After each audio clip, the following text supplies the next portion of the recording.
We are live. Hello, everyone. Hello. Hi, Flo. Hi, everyone. Hello, Janub. Hello, Jasper. Good evening. So I finally made it. It seems that you are leading the race, Jasper. That is always fun. I'm not watching yet. I see it on the stream, of course. You're not watching your own race. Why? Because I just came from dinner, so it's all a bit last minute. Or last minute you didn't get to open the tab for the race. Now I have. I've seen the first lap. Todo bien, me agarraste justo, ya me estaba por ir a la casa. Me arrepiento de la ruta que liberamos para liberar unos días. I hear Spanish in the background. Yes, I might need to leave for a minute or two because my husband needs to make a call. All right. But I'm leaving you with Janub for a minute or two. Then I will be back. Don't miss me. Yeah, we will, but we will manage to. So what happened? I took the lead in lap 1. Apparently, I'm catching up now. So.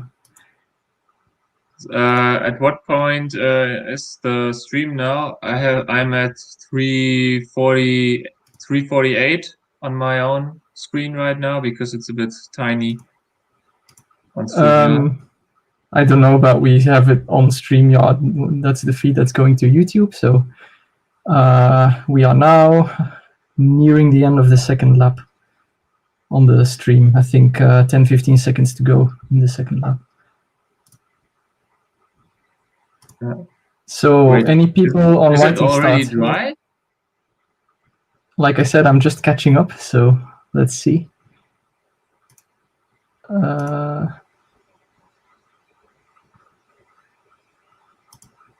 So yeah, it is.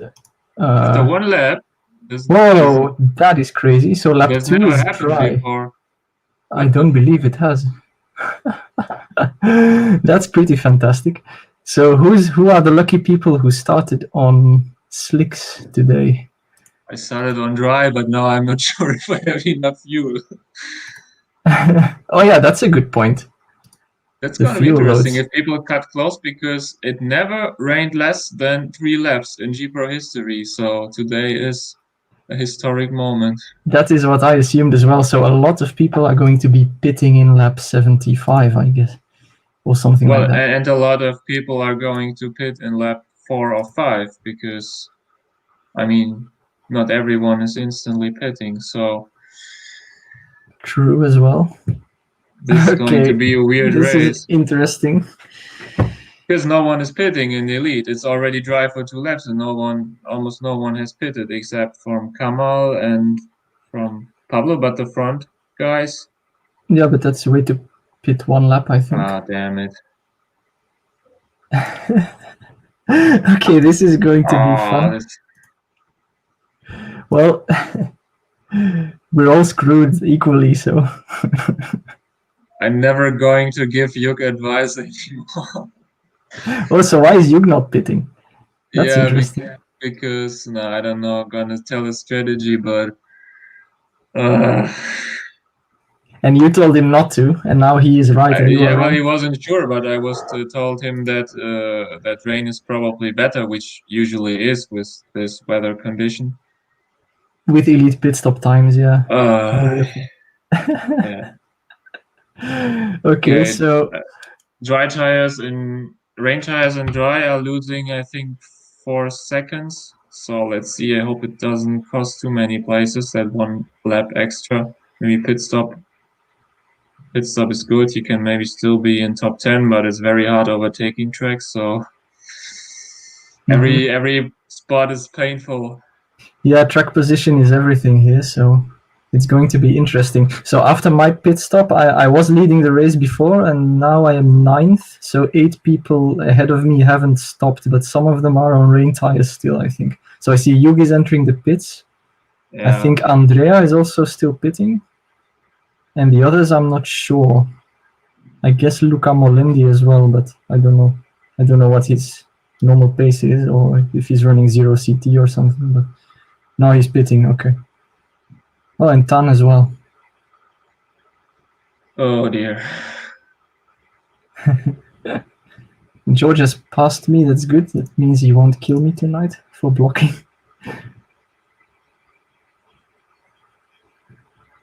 Okay.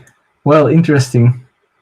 Very interesting. This is going to have some consequences for future races because now everyone is going to treat these whiting start decisions in a way that, well, maybe you do have to cover for the possibility that it will be dry in lap 2.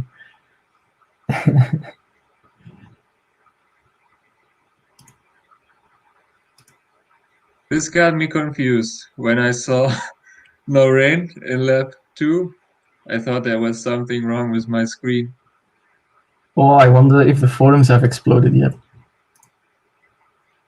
I mean, theoretically, you can complain. I think the more you know about GPRO, the more you're going to complain. I think rookies won't be surprised. Elites will. Yeah. Well, it's always good when the game throws a couple of surprises, otherwise it would be boring, so... It's very funny, though. I'm still a bit shocked that this is possible at all, but... So, in our team, we have a guy who was racing in Season 6. His name is Ian Bartholomew. He used to be in Jaguar a very long time ago. And when he joined Malati, maybe 10 seasons ago or so, he still had data from all those days, all those old days. So we have weather data, which is starting in Season 6, basically. And there are some old occasions where you did see this, like rain starting or stopping in lap 3, maybe even lap 2. But it hasn't happened since Season 20 or something, 24 maybe. I think so I assumed always that there has been a secret change in the race engine, that this is not possible anymore. But maybe that was a wrong assumption. Maybe it's just a very low probability. So it's possibly. I mean, I remember that one race where everyone was furious at the forums, where it was like 90. I think I wasn't sure. I think it was 99% rain, and it stayed dry the whole race.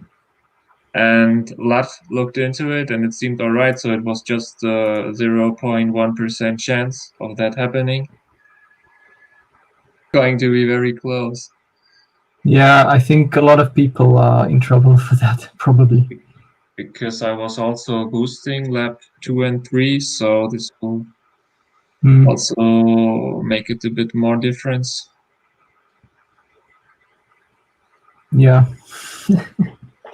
I don't use reserve fuel, so yeah. I already know what's going to come my way at the end of the race.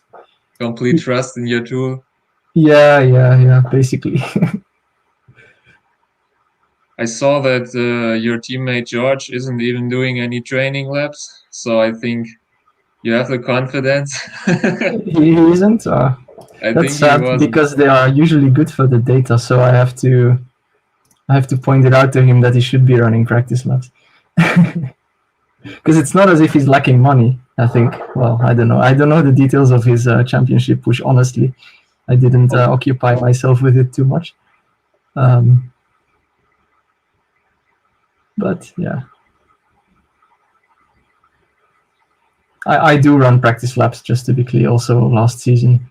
I always run a few. What happened last season in the race? You finished 20th. That looked quite weird because you were quick in qualifying and you also spent a lot of money. So I don't think that was planned. Gosh, Jan, that is an excellent question. And I knew that it was going to come tonight. So what happened, I made a mistake, a very big one. I raced that race with a dry car setup. Simple as that. So it was a full wet race, and it wasn't clear that it was going to be a full wet race. And I just, we have a team tool showing car setups. We have the Q1 setup, Q2 setup. They are according to the weather conditions in each session. And then we have race setup dry and race setup wet. They are shown or below each other. And I simply out of doing it automatically every time you read the dry race setup and type it into the race setup page, and I just read it from the wrong line. I took the setup from the wrong place in our tool, and that's how I dropped from 4th on the grid or something to 20th at the end of the race. Position would you have expected on normal setup? So it wasn't going to be a great race for me because it was the race after Baku, which has pretty low handling characteristic, if I'm correct, and I was pretty 18, 8, 16. Do you know all the tracks by heart?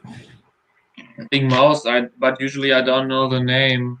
I only think of tracks in terms of numbers. So okay. But anyway, then it was Korea, the race that I messed up. It's a handling track, and Korea is 11, 15, 13, I think. Okay, and then it was raining on top, which probably makes the handling a bit more important since last season, although, well, that's kind of phobia area. But anyway, I wasn't going to be at my strongest there, so I think I would have had maybe 5th, maybe 6th. With some luck, I'd have 4th, but yeah, it wasn't going to be a great race, but I did lose a few points there, so it was not Have you very been on nice. the podium in all the other races? I don't remember. I think you No, were quite no. consistent. I was never lower than 4th in the other races, but I already had a P4 in race 6 or something. So I wasn't going for the all podiums achievement anymore at that time.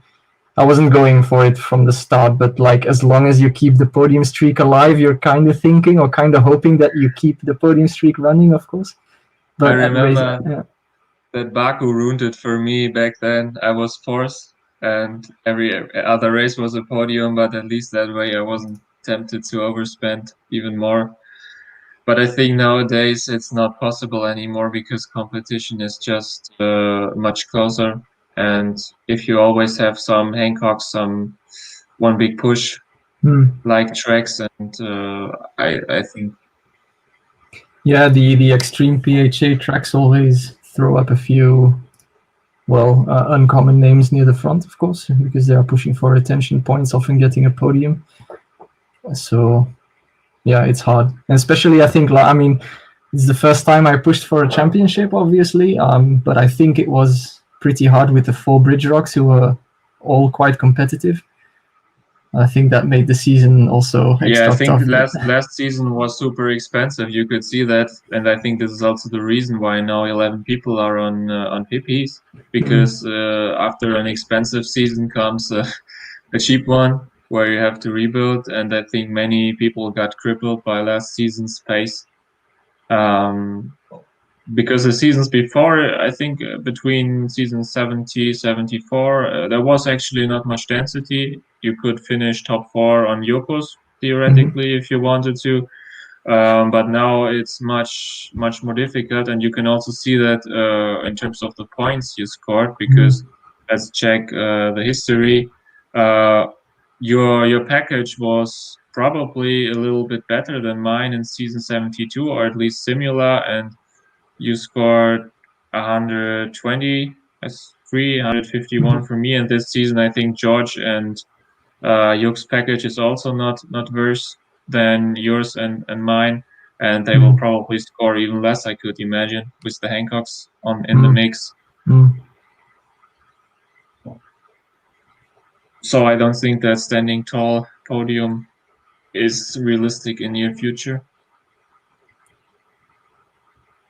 Yeah, well, I think it was already hard to begin with. I think Roland never achieved it, right? So it's that says something, because obviously he's been winning trophies since season 44, was it?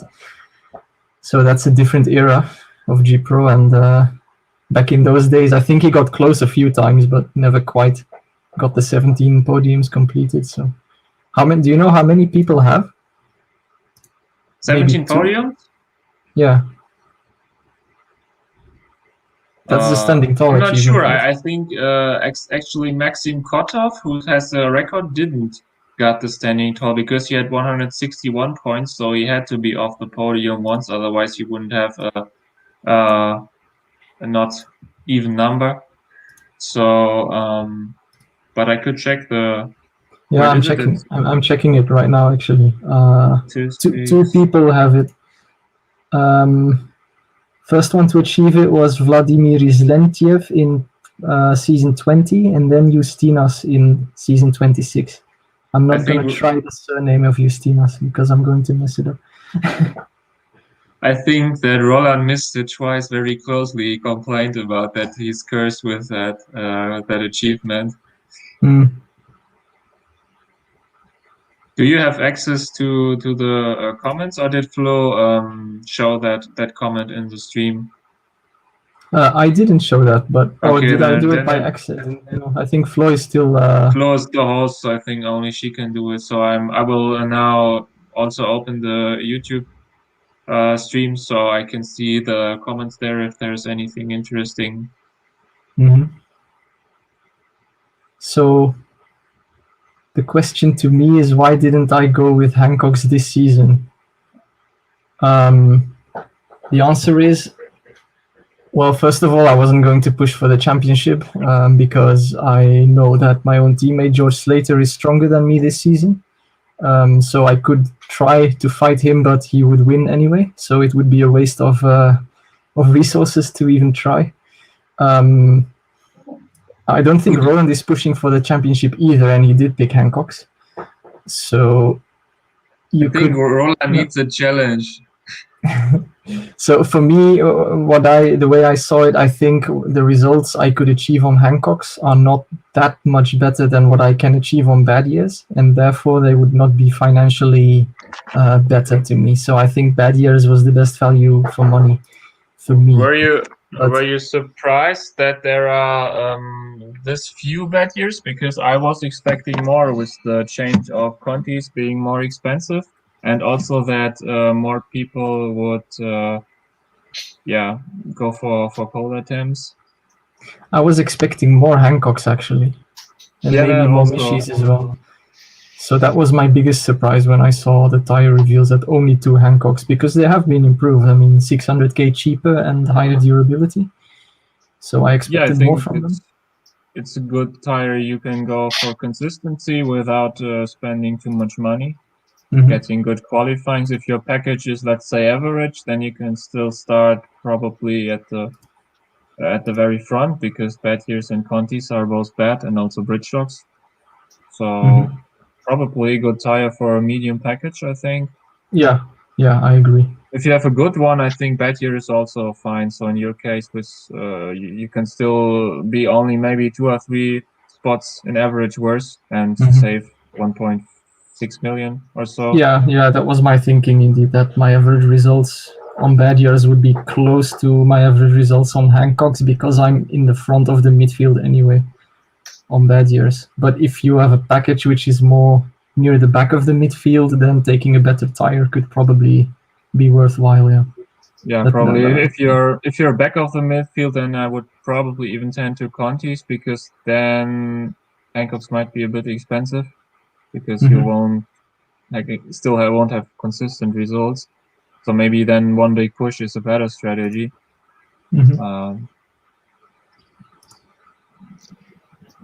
I'm back. Oh, hi Flo. I was just going to start talking about the elite race a bit, because it is still focused on me, but that's a bit boring because I'm in an anonymous 7th place. And it would be interesting to see how the battle is going for, who's going to win. I have no idea because the strategies are not known yet, but also the battle between George and Hugh will be interesting to watch, I think. Okay, George is set now. I wanted to ask you about your beginnings at the game, because you joined the game in season 1, which was very, very early in the game development. I suspect you were very young yourself. Yeah, I was about 16, I think.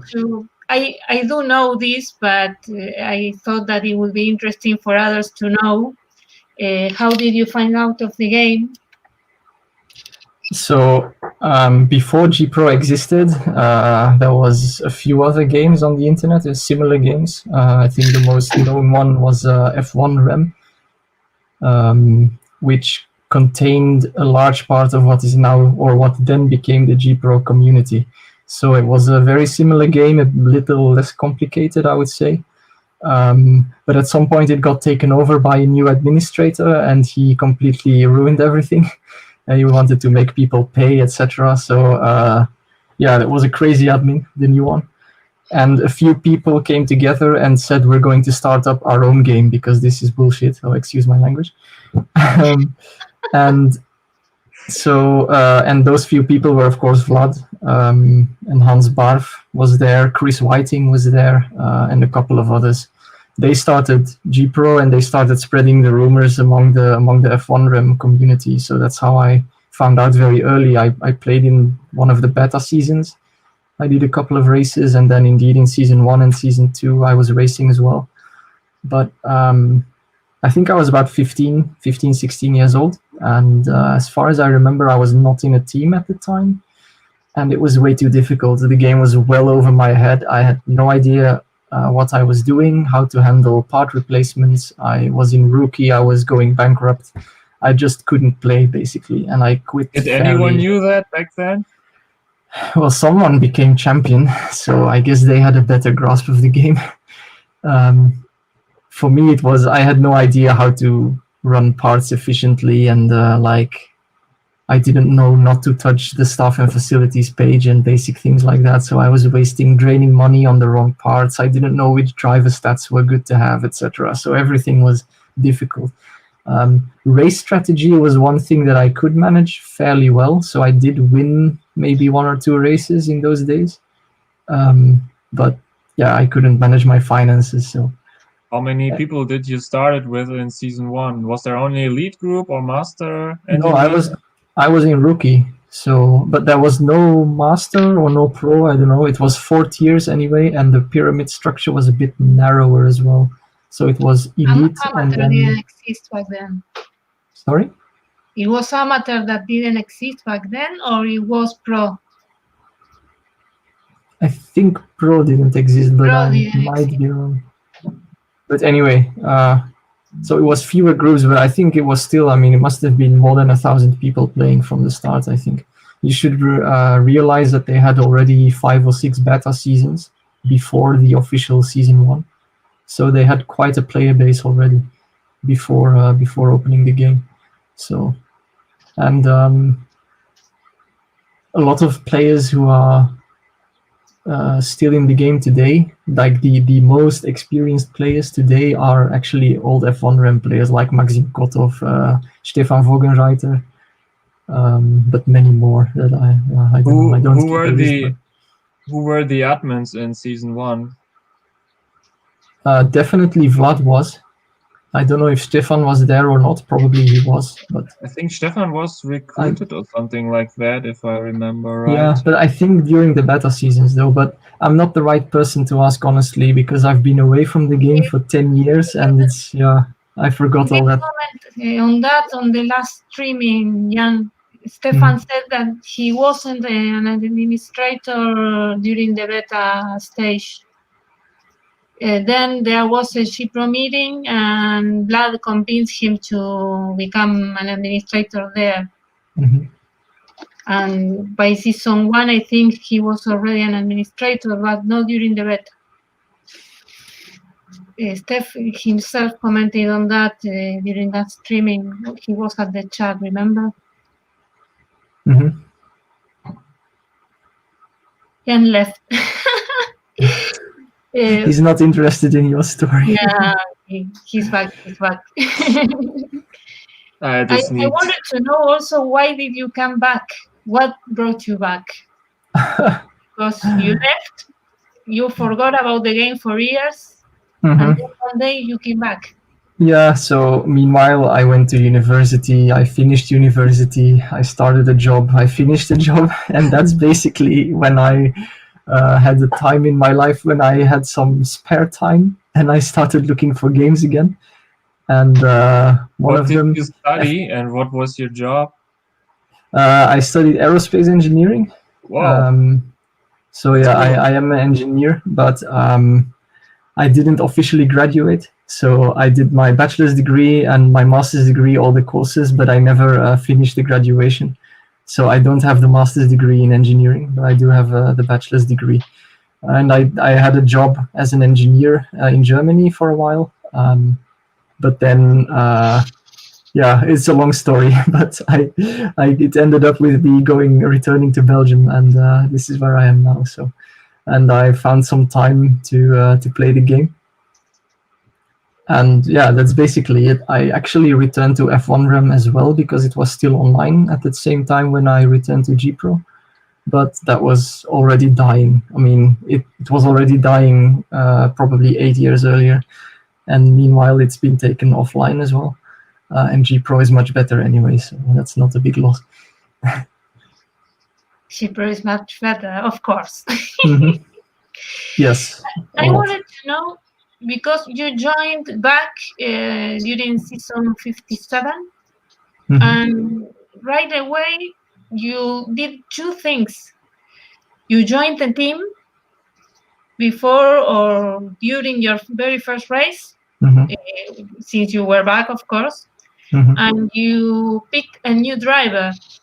How did you get to do those things successfully at the first attempt? Because not everyone joins the forever team or a very long-term team in their first attempt. Yeah. And of course, not every manager knows what are the right skills for a driver to choose when you are a rookie. And neither did I, so I take zero credit for picking my first driver. What happened is I came on GPRO, I registered my account, or not registered, but reopened, and I entered the chat. And in the chat, I saw Miel Soeterbroek, who is now the leader of Tiger Racing. And I remember him because he is also a former F1 Rem player, and he's from the Netherlands, and we were sort of part of the same community in the F1 Rem days.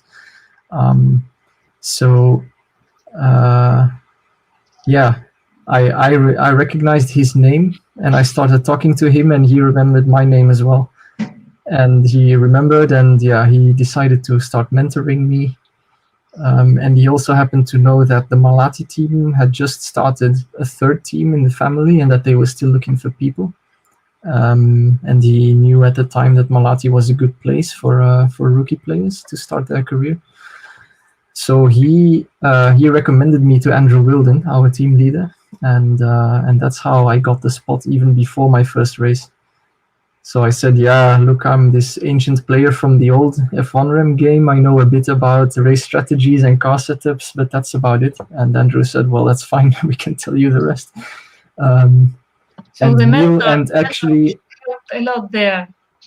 Yes, yeah, he did more than mentoring, to be fair. He said, well, you know what, rookie is boring, and I joined the game. That was a complete coincidence. I joined before race 1 of the season. And Miel said, well, you have 1 season in rookie. It would be silly to make it 2 seasons in rookie. We can get you out of rookie right away, but let's get started. And Miel just immediately said, well, here's a few drivers that I would recommend. These and these are the important driver stats, and maybe this driver will work well. So actually, Miel found my driver, my first driver, my rookie driver. And so that first success in my first rookie season is completely the work of others, to be honest. After that, I learned to stand on my own feet. So my amateur driver I found by myself, for example. But the very first steps, that was all spoon feeding, really, which today I wouldn't recommend to new players. But I guess it was a special situation. I don't know. There was a manager asking a question at the chat. Now that we are talking about rookie drivers, maybe it's a good moment to pop the question. It is there in the screen, Jasper. Yeah. So the question is specifically about hiring a driver for multiple seasons, right? Mm-hmm. So age and talent are definitely factors indeed, because if you want to keep a driver for a long time, you shouldn't start at age 27 or something. Depends how long a time you want to keep him, and age is not that important either. But and talent indeed you can't train, and all the rest you can. So that's already a very good place to start. I mean, So you recommend a talented driver? sorry, I recommend. Yeah, if you're asking, if you are asking about how far you want to go with the driver. Yeah, but the question is if you hire one for multiple seasons. So I presume that they are thinking of going up the ladder. Yeah, I don't know. If you are just thinking about amateur, pro, to a certain extent, even master, you don't need 200 talent. But depends what your goals are. Yeah, if you want to fight for championship, you do need 200 talent. So that's the question. Well, what is your ambition level? What's the target where you want to go by the end of that driver's career, I guess? Also, a very general advice, not talking about the stats specifically, would be, I mean, you always have overall restrictions in every division except elite.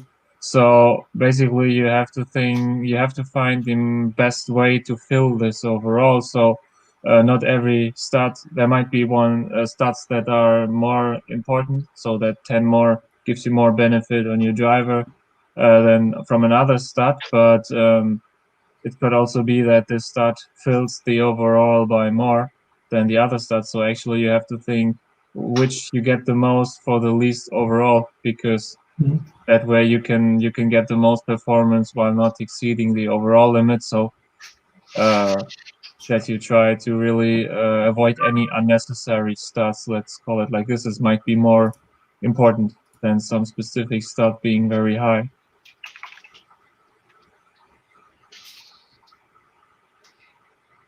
Wanted to ask you about the season 64 in your career, Jasper, because it has all the looks that you attempted to promote to elite for the first time that season and didn't get your objective. Is that right? Yes, of course. So that's for me still a legendary season 64. I'm just opening the history page just to remind myself. But I was in Master 4, and it was, for me, the group was too tough. So I was going for promotion indeed.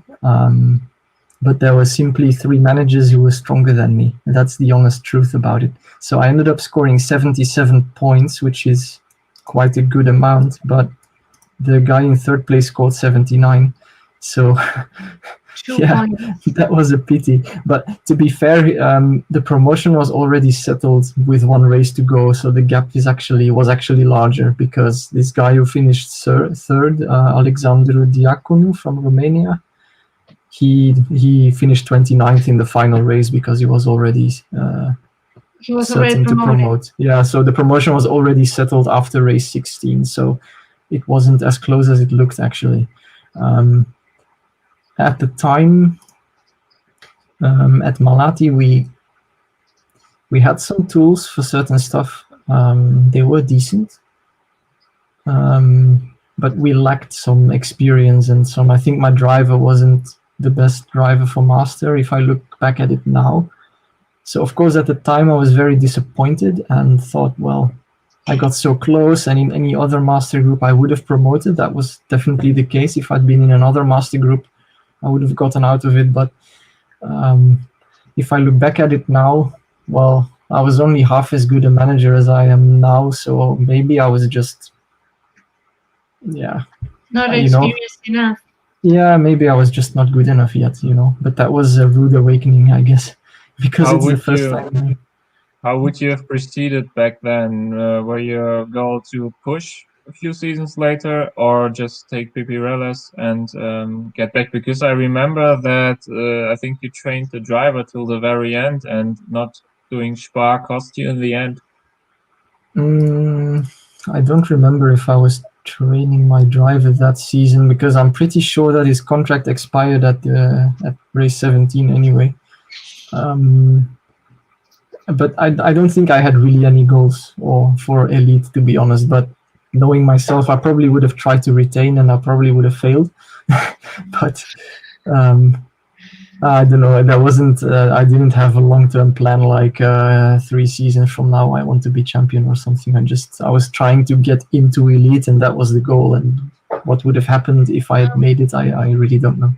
I can imagine that the learning curve of your team back then was not what it is now, and you were kind of the first soldier they were going to send to elite. So you wanted to gather data from the experience. Yeah, that is correct. Yeah, indeed. So I was the first one to attempt to reach elite, and we've learned a lot from it, I think, or at least in the seasons after that, we have learned a lot from it. So, because what happened the next season is equally interesting. So in season 65, I don't know if you were planning to ask about that as well. Yes, you missed a race that season. Yeah. So what happened in season 65, the group Master 4 was still crazy or even crazier. So we had 7 managers on Mishis in Master, which is unheard of in these days. This sounds familiar to me. Yes, a certain Jan Velske, you were there as well, weren't you? Yeah, you were on Contis that season. If there are 7 Mishis, then I have to be there. So yeah, that group was completely overspending that season, and I was trying to retain because I thought, okay, after my failed promotion, well, I still had a lot of money, that I do remember. I didn't burn all my resources in season 64, so I was still in a fairly good shape. I thought I could hire an old driver for the first half of the season, try to score enough points to retain, and then hire a younger one for longer term. And I did that, but I didn't score enough points with the old driver. I just didn't manage. I only got 5th place or something in one race. So I had 4 points. But then I hired a younger driver anyway, and I didn't get any results anymore until the final race. I finished 9th, so still didn't score the points I needed for retention. But yeah, I missed the race because at that time I was just completely demotivated, you know. I have to be honest about that. I wasn't even finishing in the top 30. So my younger driver wasn't quite ready for Master, I guess. And I just, yeah, my interest started going elsewhere, and I missed the race just because I forgot about it. So that's how low my motivation was at the time. And it led to relegation, of course. I think Jan might remember some anecdotes from that season as well. I remember I remember the race you pushed for retention that was in the oval, and the group was this crazy that Jasper finished 7th in all master groups together in the combined ranking, and he finished 7th in our group. 5th, yeah. Mm-hmm. But I think we had top 7. The 7th fastest in our group were also the 7th fastest in master, or our 7th was faster than every other group winner. Yeah. And this was really annoying because I was on Yokos, and this was supposed to be my last cycle before attempting the championship. Mm-hmm. And I think there were several people who just had fun taking the piss out of me that season on Mishis. Not to mention any names, but I also remember that Rimatas took them for fun, Kini took them for fun. And there were Centellas. Every typical Michelini user was there. And yeah, I was on Jokos, and I wanted to get promoted with the proper package, and I still promoted with 100 million, but it was supposed to be 180 in a normal group. But then I was a bit annoyed because my car and my driver, I had to do a few Spar sessions to still promote against all those Mishis, because against Mishi and Spar, it's really hard with Yoko and no Spar. And yeah, then I was like, okay, I'll do another cycle and hope for a more normal group. And now I'm quite happy I did it, because I think I was pushing at a good time. It wasn't too hard there. And the PHA change also came quite handy for me. Mm-hmm. Yes, the legendary Master 4. Do you think that your experience in your extremely hard Master group was good? that you didn't proceed it from there and rebuild and came back stronger, or do you think? Okay. You're going offline, Flo? Yeah, Flo is going offline for a moment again. But I got your question. Yeah, it's definitely been a good thing because so that season made me relegate to pro, which wasn't planned, of course. And I remember even at the end of that master season, I was putting extra sponsors on the car just so I would have enough money to update my car for the final race and stuff like that. And then I relegated anyway because I finished 9th. So I arrived back in pro with a lot of sponsors on my car. I didn't have that much money, I don't think, but I had to keep my sponsors happy. So I decided in pro that I would try staying in pro. So I hired an oldish driver, just capable of getting decent results, just to keep the sponsors happy and keep the money flowing in. And that's how I managed to turn the negative spiral around, So I was back in pro where, life was a bit easier for me. I took some time to just not go for promotion, but just get decent results, which bring money. And yeah, that's where I think my route began to the point where I am now. So that was actually very important for me in hindsight. Was when you decided to hire your current driver? Yeah, so I relegated at the end of season 65. Then I spent 1.5 seasons with an older driver in pro. So I hired him for 17, and then I extended the contract for another 10 races. So 1.5 seasons, and then I knew before the end of that 10 races in season 67, I'm going to hire a long-term driver. And that's what I did. So in season 67, I secured my retention early with the old driver, and then I hired the project. And then I spent another 1.5 seasons just building up that driver because he was barely above amateur level when I hired him. So I spent 1.5 season testing and training.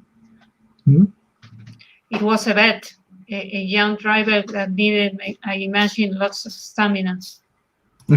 Yeah, indeed. Stamina, even concentration. I had to train a load of yoga before he was able to keep the car on track. So, and I think, indeed, I started my pro promotion season. He didn't even have 140 stamina when I started my promotions run in pro. So there was still a lot of work to do. But all in all, that worked out pretty well because I had built up my cash balance a lot before I hired him. And I used all of that cash to invest in that driver, basically. And that's where I returned and started moving back to the top. And meanwhile, as a team, we were learning a lot during season 67, 68. I did a lot of research, just game mechanics, understanding better the tires, the fuel, all the basic things, also the driver development, improving our tools for that. And that's where I think also for the Malati team, that was also very good. That was a quality jump, a quality leap. That was jumping. Okay, I got your comment now. Yeah, it's that was a big step forward. Yeah. And I think that's also thanks to being in pro was just, the life was a bit more relaxed down in pro. And then I made more time to actually start phobiaing the game to greater detail. Yeah. So that was all very important. It's important to have the money for the practice labs and to test whatever you are researching at the moment. There are moments that I find myself doing eight practice labs every race just to test things to learn from the game. And if you don't have the money, you tend to not want to do that. But when you have the money, you're relaxed and spend the money researching. What about your teammates? Were they contributing regularly to the? Yes, of course. To the research. Yeah, of course. So Malati team has 30 members. I think as in any team family, some of them are quiet. That's inevitable. But we also have, at this time, we have about 20 people who you regularly see on chat who are quite active. So it's a big group of active people, which I'm very happy about. And yeah, what we started in around season 64, we started collecting data really systematically with all 30 team members. So by season 67, season 68, the data from 30 people from 3 seasons is already a lot of data that you can dig into. So yeah, we had a lot to do at that time. But I think I can say that most of the research bit, really figuring out the formulas in the game, I think I can say that I did nearly all of that myself, to be honest. But meanwhile, I had a lot of teammates who were working on developing all those formulas into tools. So we have Excel tools, we have online tools, all the lot, which I haven't developed much of myself because other people were focusing on that, and that's been really helpful. So well, yes, you need different roles in a team. Yeah, exactly. So that came together very well. So we had we were increasing our knowledge really on the research side, but also other people were developing it into tools that can be used by people, that you can actually apply and actually perform better with in the game. So that was a good cooperation, good teamwork.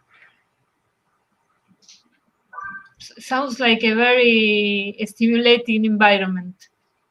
Yeah, it's very active, when you see the results of the work. That's I think that's the main factor. It's really seeing not only myself but a lot of teammates continuing to improve and going up to higher levels in the game, and yeah, that's a great motivation to just keep working. How many Malatis do you have now at Elite? There's 5? 5 or 6, 5 I think. Let's see, 1, 2, 3, 4, 5, 6. George, Joachim, Tan, Diogo, Roy, and myself. Yeah. It's the first time that we have this many. So since season 71, we've been starting to arrive in Elite. Twig Fahaji was the first one who reached Elite. And since then, we've had people going up every season. That's also a streak that I'm pretty proud of. I like to repeat that stat that we have now 7 seasons in a row that someone from Malati is promoting to Elite. And yeah, I guess at some point the streak will end because it's inevitable. Everyone goes up, and at some point you reach your ceiling or you drop down again inevitably. But right now it's really a good place to be. Very exciting times. I remember when with the Jaguars we were having such a strike too. It was basically when the Generation 2 had spent something like 10 seasons together.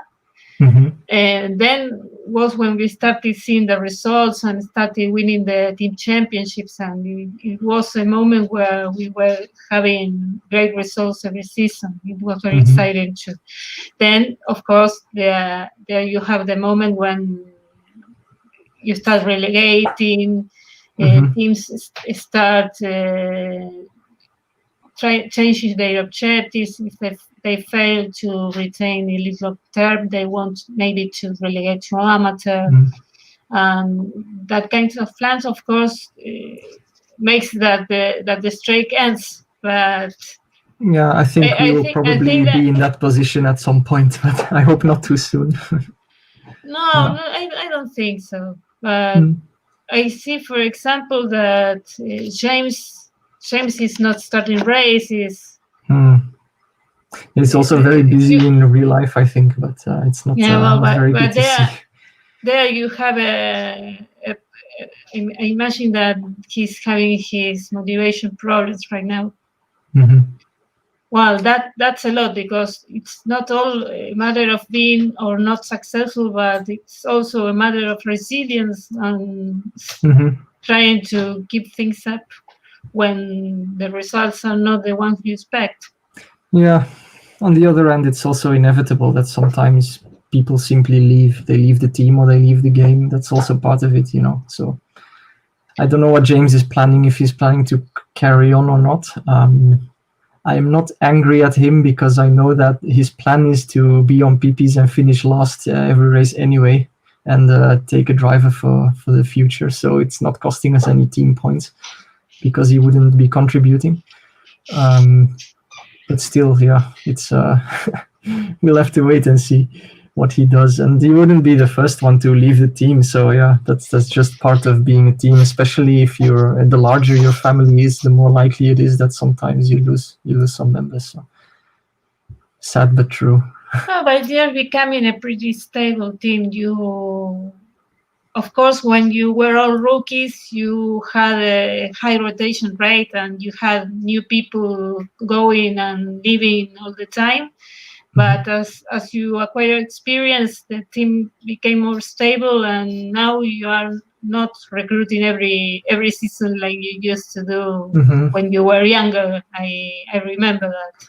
Yeah, we used to be recruiting several people per season, I think, and now, yeah. The good thing we can say now is that if we have people leaving, it's because they're leaving the game altogether. So I can't remember the last time. Well, no, I can remember the last time, but it's a long time ago that people left Malati to join a different team. That doesn't happen anymore recently. I think Brad, probably Brad. Maybe Brad or maybe the Dutch guys. I don't know which was more recent. Oh, the Dutch guys. Yes, that started. But that's 10 seasons ago already. So yeah, I think that's a good sign. It's a good place to be right now. Yes, I had completely forgotten about the Dutch guys. And they are doing pretty well now. Yeah, they have a member in Elite as well. So Martino Colombo is in their team and he scored a few Elite podiums. So yeah, well done to them. Did you look at that driver when he dropped it? I think I did, yeah. He was pretty decent, wasn't he? He was amazing. I was so excited when I saw that driver. My God, I wanted to be at Elite has to hire that driver. Amazing driver. So who hired him now?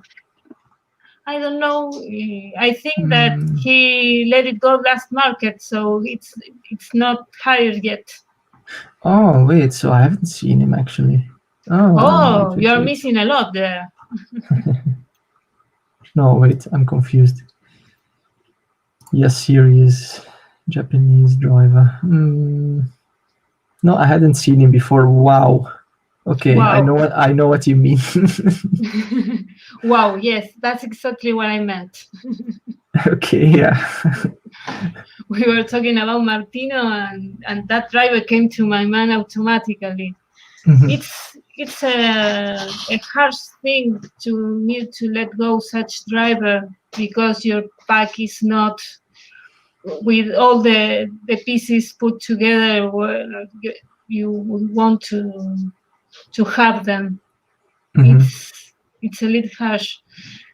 Yeah, I guess that reminds me of the topic that we have currently at the forum, the one about the change the Elite. Do you think that it is a harsh place to be for the midfielders, and that there are changes needed, or do you think it is balanced like it is right now? So yes, it is a hard place to be for the midfielders. There's no doubt about it. But the point is, it should be, because it's Elite. It's the highest league in the game. It should be hard. If it wasn't hard, then what would that say about the game? So the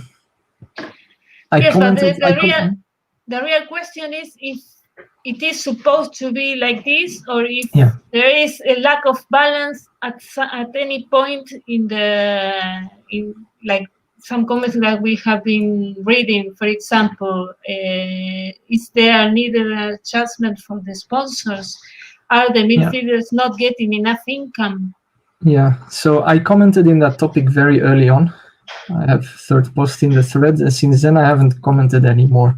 The reason why is because the thread has been really high quality, and a few very good points have been raised, which have also meant that I kind of changed my mind a bit about certain things that I wrote early on. So it's a very difficult topic. It's inevitable that there are people who are going to relegate on purpose, and you don't want to ruin their life entirely. I think what you definitely don't want to do is take some measures making the relegators' life harder, and then also, as a result, also making the life harder of the people who relegate without wanting to relegate, because those are the people that, I think they really deserve a chance to rebuild in Master.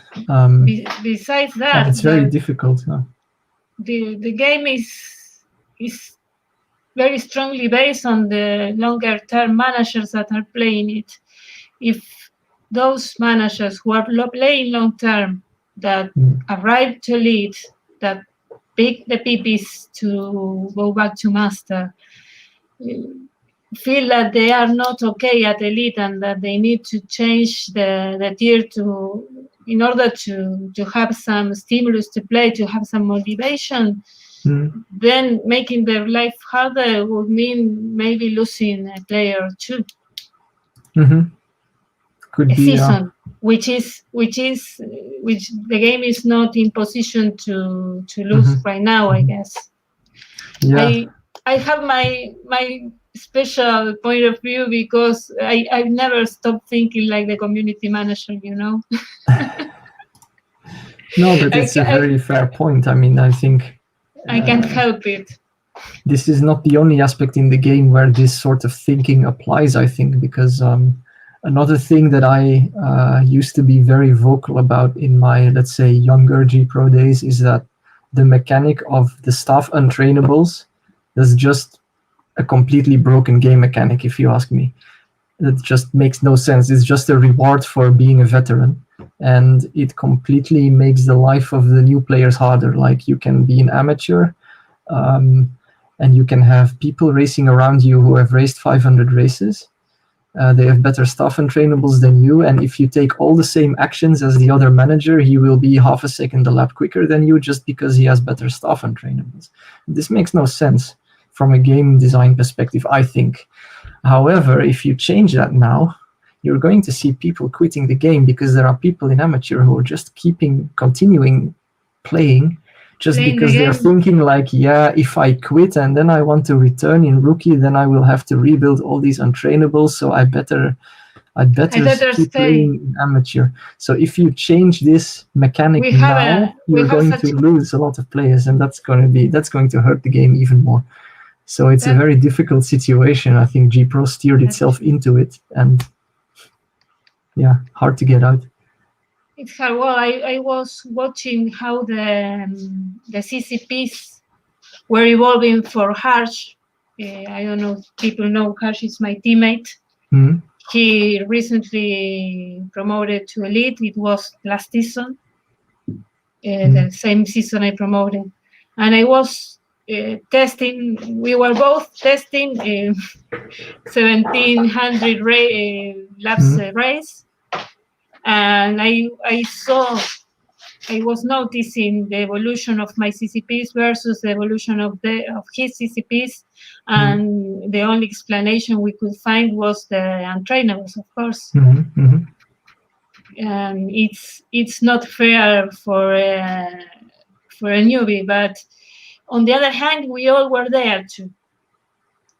I was also a newbie at a point, and I was also in disadvantage for the CCP generation aspect, and I survived. So it is possible to survive. It's true, But I think in my days I also had to go through this difficulty. I don't think that's an argument which makes it okay, to be honest. No, it doesn't it doesn't make it okay. My point is that it is not a deal breaker, I think. It might need some twitches, maybe. It can get some adjustments to improve, but I still see the game is playable. Yeah, that's definitely true. It's not. And you, of course, can be champion without you showed and also Roland showed that back in the day when he won his first championship. Yeah, definitely. It's not something that makes it impossible to play, indeed. So that's also the reason why I stopped campaigning about it, because I don't think it's important enough to take this risk of reducing the untrainables now if you relegate or something. And we have a comment from Kamal. He's saying, "I leave the game if you nerf it now." I think he's referring to his untrainables, saying, "If you take my untrainables away now, then I quit." And I think there are many people who think that way. So well, we had Matthias Benson. He's my teammate, and he retired. He did not retire. As a matter of fact, he relegated to amateur and left the team. He said he wasn't investing time in the game, so he left the team. And like 10 seasons later, he decided he was ready to make another way back to elite, because he had already been there. And he started playing again at the higher tiers, not only at amateur, but he didn't leave because of the untrainables.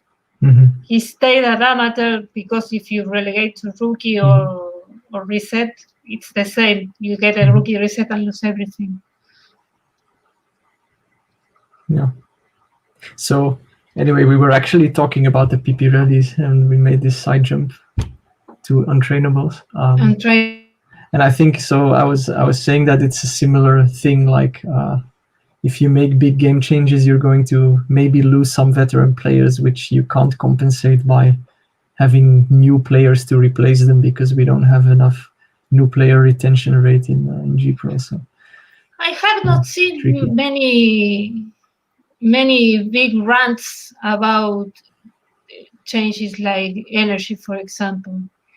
I think everyone waited to see how that impacted the game at the time. And if you read the forums now, there are not many people that are against the energy. I think that if there was a disbalance at some point, it promptly got balanced back as the seasons went by, of course. Yeah. But I remember the first season we had energy. I was at master, and I was trying to promote to elite. It was a horrible season because of the energy. My driver sucked at energy. I had to use spa a lot. Ruined the driver completely. I was planning to train him at elite, and I had to drop it because it became unusable. Yeah, I think I can imagine it must have been an absolutely crazy season to be in. It was season 55, right? So I looked back at it later, and it's not just that you introduce energy as a new feature, but it's also like the first track of the season was Singapore, which we now know is a pretty heavy energy track on top of it, so nobody had an idea what they were doing. Just to have a reference, it's not that I did it because I thought I would be successful, but just to have a reference, I ran 100 clear track that race. It was a very bad call. If you look at the full season that I lost you. Did I? What? You were interrupted for a while, so I didn't hear a few things you said. So you were talking Singapore, you had 100 CT as a reference point, and then... As a reference point, and then when you look at the full season at a glance, you see that I should have used something like 50-55 clear track that season, which I did for some races, and some others I used fun. It was a disaster. But we were all in the same boat, you know? Yeah, sure. Hello, Brad. Hello, Brad. Hey, hi. hello. You grew your beard a bit more than usual, didn't you? Well, it's a little scraggly because it's quarantine beard. Quarantine beard, of course. Quarantine beard, yeah. This is also my quarantine beard. Is that all you can do? Surely you can do better than that. This is 5 days of not shaving. Well, to be fair, when it's light, even for me, after like a week, it doesn't really show just because it's so light. It's actually like very blonde at the beginning, and then it turns into this red mess. Red, yes, red beard. Mm-hmm. No, I don't have a red beard. I have a dark beard. Like my eyebrows are also kind of dark. Beard is the same or even darker, but you just can't see it. I like you without glasses there, Jasper. Oh, thank you. You flatter me. But I'm gonna start squinting if I don't wear my glasses. That's too sexy for GPRO. Yeah, I don't think GPRO we have a romance here. Oh. Yeah, of course. Well, I'm just honored to be speaking to the champion of GPRO. What can I say? Jasper, what did you do to the weather? Did you see this? To what? Sorry? The weather. Oh, the GPRO weather. Yeah. I did see what happened in the beginning of the race, and I don't know if you were watching the stream, but Jan and I were here, and we were pretty shocked at what happened. Yeah. And to be honest, I'm not watching the race at all. Actually, what I have on the stream, I see George is leading, but other than that, I have no clue what's going on or where I am. Because in all honesty, I think my race is screwed anyway. So I don't really care what's happening tonight anymore. But it's definitely a head scratch, that one. And it's going, as I was saying to Jan earlier, it's definitely going to change a bit the way we approach this type of races in the future. So very interesting. Are we going to have another forum topic from Joaquin Quintana? Of course, I was already checking early on if the forum had already exploded. But yes, there are 3 posts in the weather thread already. Because there are little to no precedent of weather changes on lap 2. Very rare occasion. Very rare occasion, yes. So in future, I will put 2 laps more fuel, and that's it. But I didn't today, so. Yeah, I think our whole team was screwed by this. Oh, the team rankings are going to look so pretty then. Yeah. But I mean, there's going to be a lot of people in other teams also screwed, I think, because most people would have counted on at least 3 wet laps, right? 3 wet laps, exactly. Of course, many people will add some extra fuel, but I don't know. Yeah. I don't even know when I pitted, actually. Did I pit in lap 4 or 5? Or it doesn't matter. Too early anyway. You probably pitted lap 4. Yeah. That's when I pitted. Mm-hmm.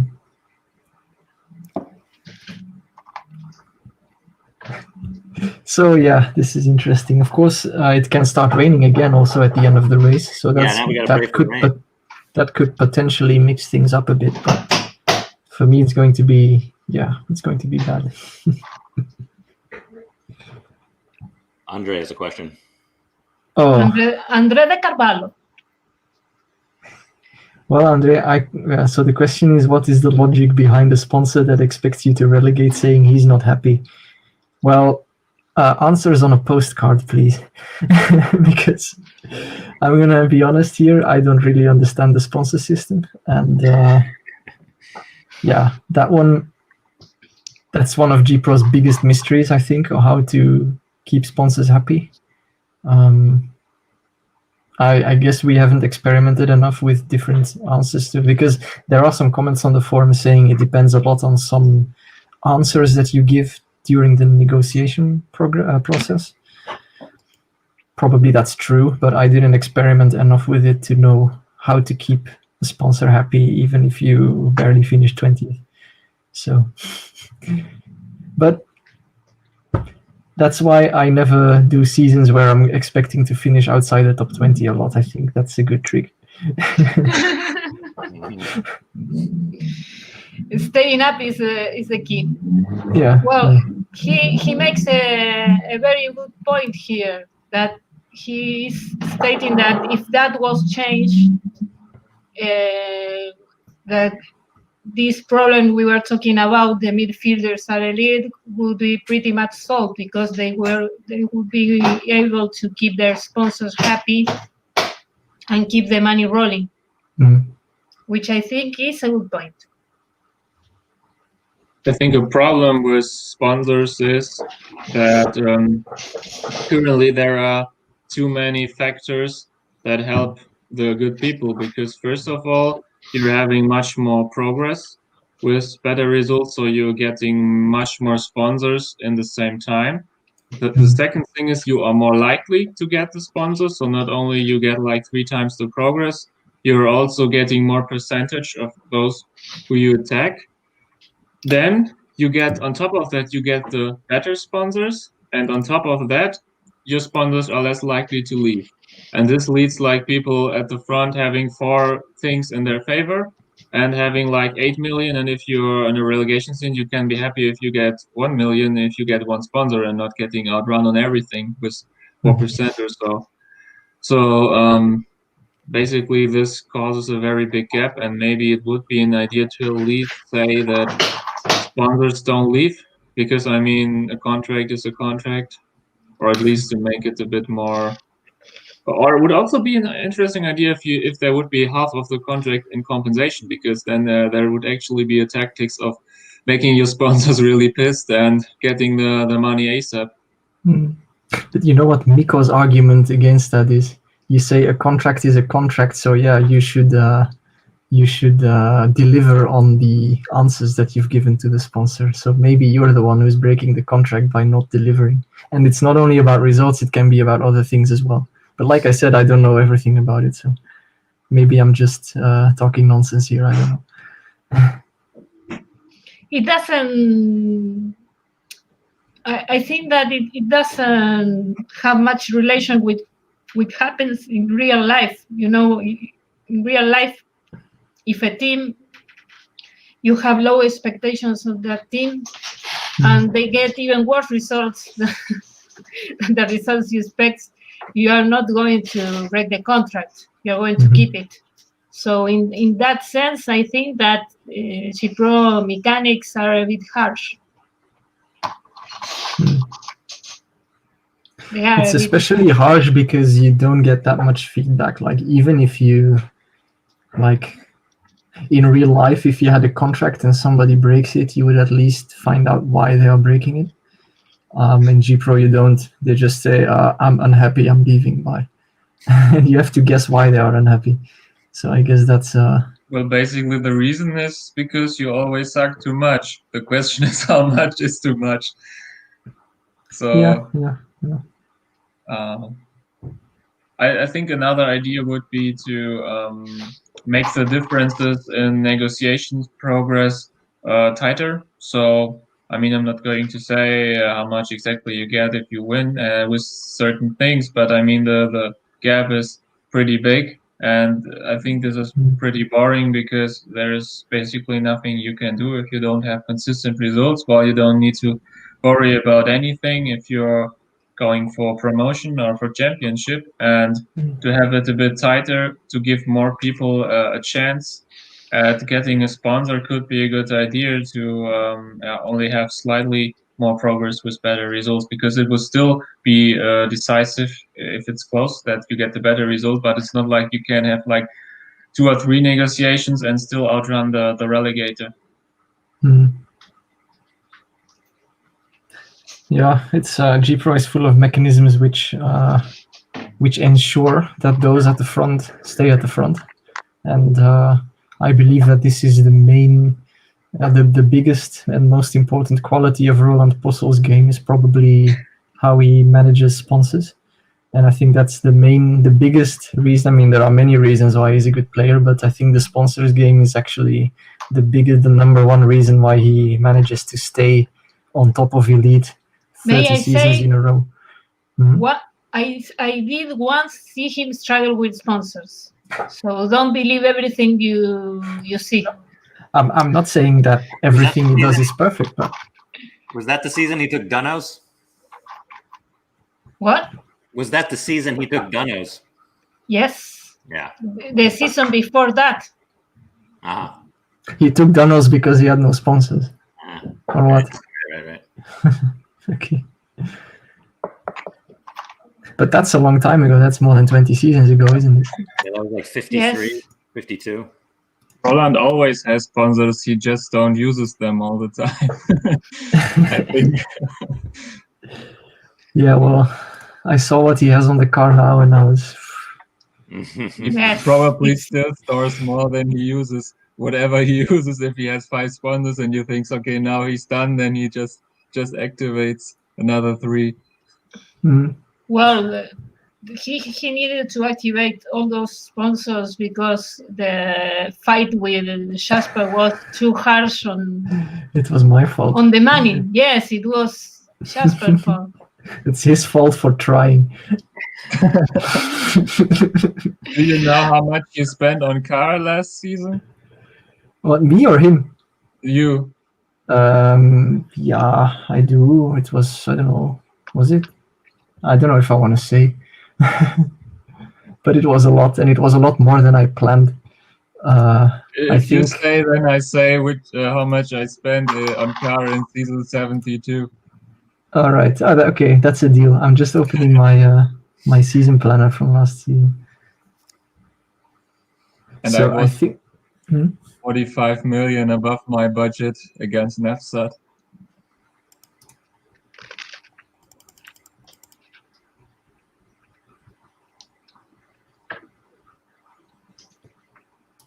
So, it's actually less than I thought. Is this real? Is this complete? Yeah, it must be. Just going to double check. Wait. Or maybe I can take a guess. Yeah, you can. You probably have it to the last digit. I only stalk people when I push myself. Yeah, fair enough. Yeah, no. So the number I had here on the screen is correct. It's 297 million. Okay. I thought it was well over 300, but no. I was guessing 310 because I did 300 between 303 and 304 against Nefsat. So you spent more. Okay, yeah. Yeah. Okay. But I was planning to do it with less, but Roland just kept coming. It was unbelievable. So I had to in the final races. It was incredible. It was just another 20 million, another 27 million, another 20 million. Things would have been even funnier if Roland didn't have the start crash. Oh, yes. Then it would have been really, really close. Definitely. I How don't many deny times it, but... were you kicking yourself about the dry setup, the wrong setup when you overspent? Yeah, I mean, what can you do? It's I will tell you the context of why that happened. The race before that was the Baku race. Now that race was crazy because Roland was so fast. I didn't understand because he didn't qualify very well, and he was so fast in the race. And then he ran out of energy with a quarter of the race distance still to go, I think, or even more. No, not more, but about a quarter of the race, I think. And yeah, that explained why he was so fast, because he was overdoing the CT. And then I overtook some people in the final laps, and I won the race by 1.5 seconds. And I was really so happy with that race win, because in the final half hour before qualifying, I decided to spend a few million more just to get that extra 1/10 of pace, And then to see it resulting in a race win by 1.5 seconds was really so satisfying, I have to say. So I was completely, at that point, I was really like, okay, I think I got this. Like, at that point, I thought I can have one random now, and I think I am still favored to win the championship. I take it now. And no, I didn't think I'd take it now, but I was just too relaxed, I qualified quite early for the Korea race, and I was just not paying attention, and I made this really rookie error. When did you find out? Yeah, after 5 laps or something. Because at first I thought, like, I'm a little bit slow this race, so why would that be? Maybe I'm in a train, maybe is it because I'm getting blocked and others are passing me, but they're not really faster, or what is it? And then I kept dropping back and back. And then after like 5 laps, I realized that I made a setup error. So, Jasper, you kept a pretty stoic face within the team after that incident. I remember very well that you sort of acted like it was nothing, and it was the only thing I could do, you know. secretly he must be fuming. I tried- don't recall the comment about that you could afford a random. Yeah, I actually told you that after the race, even, I think. Yes, he was over. So at that point, I was very confident. Did you kept watching the race, or did you just shut off GPRO and didn't want to hear from the game for another 3 days? No, I didn't watch the race, but I did stay online and commented on teammates' races. Yeah. So I am that addicted to the game. Yes, he But is. yeah, no, it wasn't pleasant. But I did my best to not fume, you know, because I think after that race I was still sharing the championship lead with Gonzalo. So I thought, okay, this was my random, and I'm still in a good position to win it. I knew that. I just knew I can't afford any more mistakes like that. And there's nothing else you can do, you know. I could start crying, but it doesn't help. So.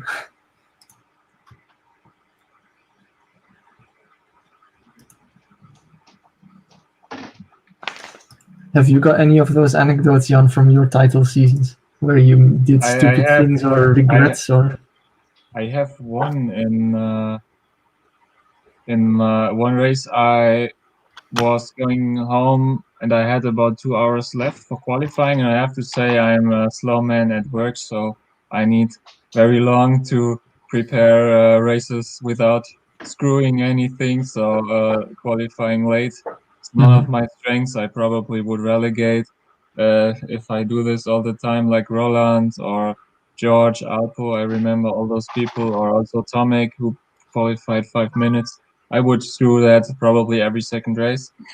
And I had 2 hours, and this is already, I get a bit nervous if I have only 2 hours for the race in a championship season. And then I had a failure on my bicycle while riding home from university, and I had like 40 minutes left when I arrived home, and I was like, okay, you got this. And then I just did what there was in my car plan. I did the net time, and it was okay. And then I did the upgrade, and then I did qualifying, and I was like 20s in Q1. And I thought, what the fuck? Sorry. Why am I 20s? And I was. You have to cut that out too? So I was 20s, and I was 1 second slower than my net time, and I was like, no, my qualifying can't be that bad. My qualifyings are usually bad, but not this bad. And then I was at team tool, and I say, no, guys, what is happening? I'm 1 second slower than net time. And then Data told me that I forgot to update the team tool after I replaced the whole car, and therefore I ran setup from my previous car. And I was already going crazy because I thought the setup wouldn't be correct that the tool gave me. And I was starting to nervously trying to find some old Excel tools and stuff like that. And when I find out that it was just my fault and I just have to activate the team tool, then it was okay. But I wasn't sure if the Q2 and the race setup is going to be correct before I do it. And this was very stressful, and I ended up 14th in the grid and made it second. I would have won the race, but luckily I got through the traffic quite easily. So I only lost 2 points. Well, it was 4 points basically because Nefs had won, and so it was 4 points given the reverse. But it was okay for a mistake to cost 1 spot. And the rest was fine, I think. The moral of that story is get a car. I have a car. Yeah? But I actually do cycling as a sport, so I don't mind combine traveling and training, so it saves some time. If I mean, he's a physical education major. Why would you expect him to use a car? Of course he uses a bicycle. He's a sportsman. I think cycling is quite famous in Belgium. Yeah, of course. I think it's the number one sport is football, but cycling is distinctly number 2. Yeah. Do you have any sports you are participating in? No, not really. I go for cycling trips. Like I try to go once every week. I do a cycling tour, but that's it. Just to move a bit, but I'm not really sporty. You also use a hot air balloon. Sorry? You also use a hot air balloon. Yeah, every day, you know. No. I'm going. Meteorological experiments. It's something that is little known about me, but I practice artistic roller skating. Artistic? Cool. Artistic roller skating, yes. It's because you don't have ice in Argentina, you can't do it on ice? No, or? I cannot do it in ice. We don't have ice rinks here. Uh-huh. So the skating is on roller skates. On another note, what have you said in case it starts raining at the end of this race? You prefer to stay out or to come in? I don't want to spoil anything, you know. People will see. What lap are we on now? 69. All right. Almost into the last quarter. Almost there. Will it rain or will it not rain? That is the question. Today everything can happen. People in the comments are saying I brag too much, which is true. I apologize. I was talking a bit about the good stuff from last season, but yeah. I don't think I also, yeah, but I probably was though. But yeah, I was talking about the good stuff to explain why the bad stuff happened. So yeah, I don't deny that there is a lot of stupid things that I've done. I don't consider. Yeah, go ahead. What do you think would have happened if Roland hadn't had the random? I mean, that's a parallel universe. It's impossible to know. I know. What expenditures would you have then? I don't know if there was that much more that I could have. I mean, yeah. Maybe I would have pushed harder in the middle part of the season. Excuse me, I didn't catch that.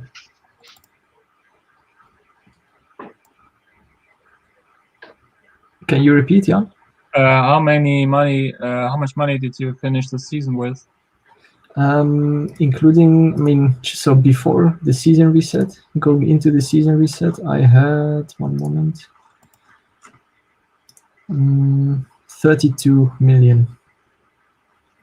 So that was some cushion there. I didn't go negative for the final race, so I could have spent more. What was the lowest point you reached in terms of money?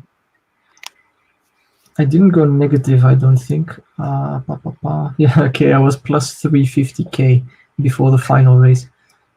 But so I could have spent 15 million more without much trouble.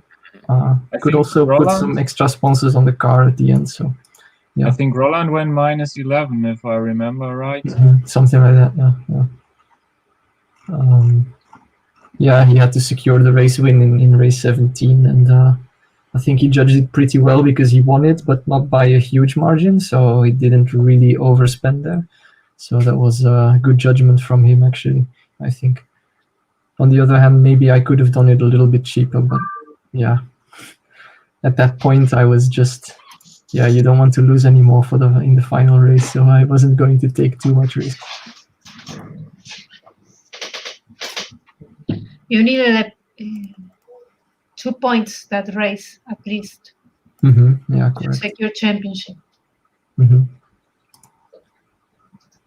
That was a really funny race mentally because I had the feeling like, I wanted to have you here at the stream in the race, and of course you were not available, but you say that you wouldn't even think about it. No, I would not have joined the stream during race 17 even if I had been available, because I was that was not going to be any fun at all. No. That race, I was really angry all the time during the whole race. Fun for us. I was getting blocked a lot during that race.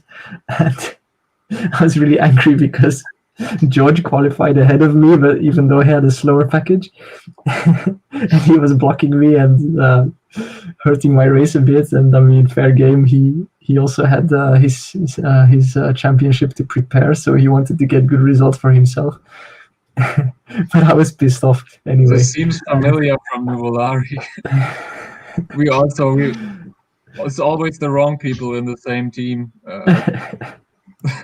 It's the luxury problem of having a big elite presence, you know.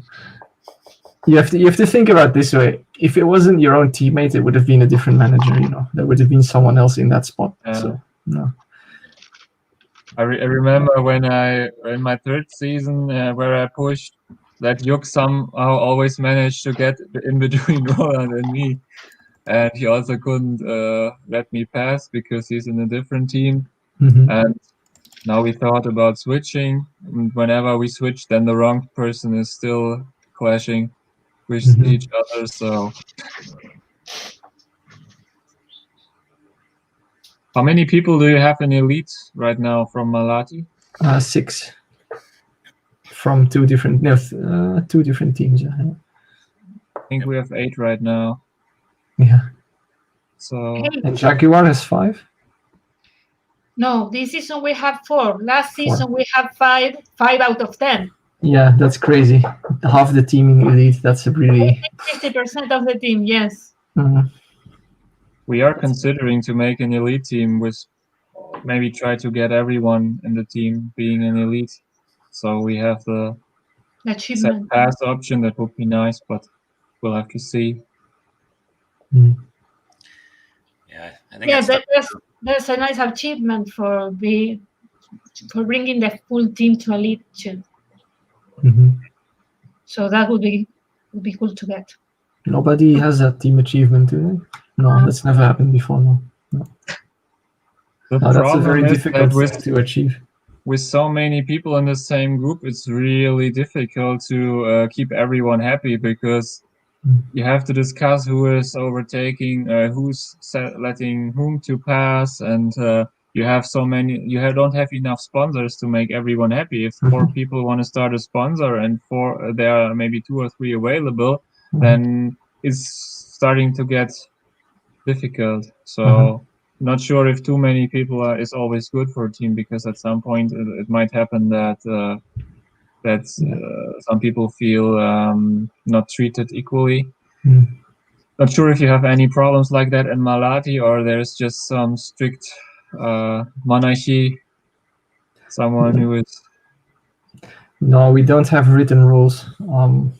We try to use common sense, for me personally, but that's not a team rule, but I think it depends on what you are racing for. So if one of my teammates is trying to secure points for retention and I've already secured my retention points, then they get priority in the race, and I try to stay out of their way, but it's difficult. So a few races ago, I ruined Diogo Abdallah's race, because I got ahead of him at the start a bit unexpectedly, and I blocked him for the entire race. I stayed ahead of him because my pit times were quicker than his. So I cost him a few points there, and it's not a nice feeling, but yeah, can't always get what you want, unfortunately. So Joachim wants strict hierarchy. Until he's champion, then he wants one. Until he's champion? I said, until he is champion himself, then he wants a hierarchy, I guess.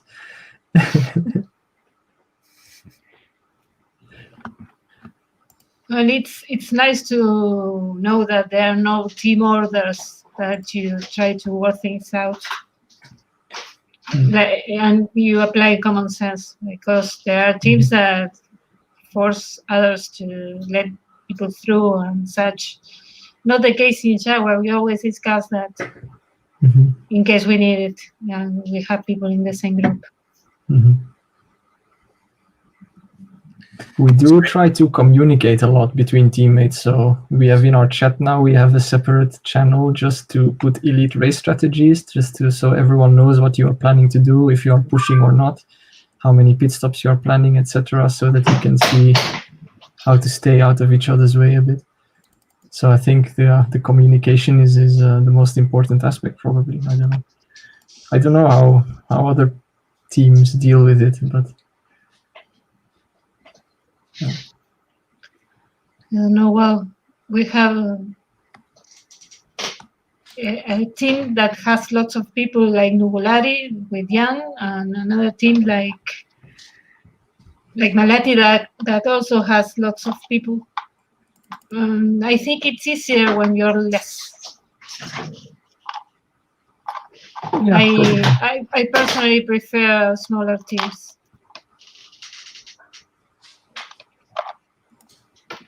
Yeah, I think both has its advantages and disadvantages. I suppose I see George entering the pits.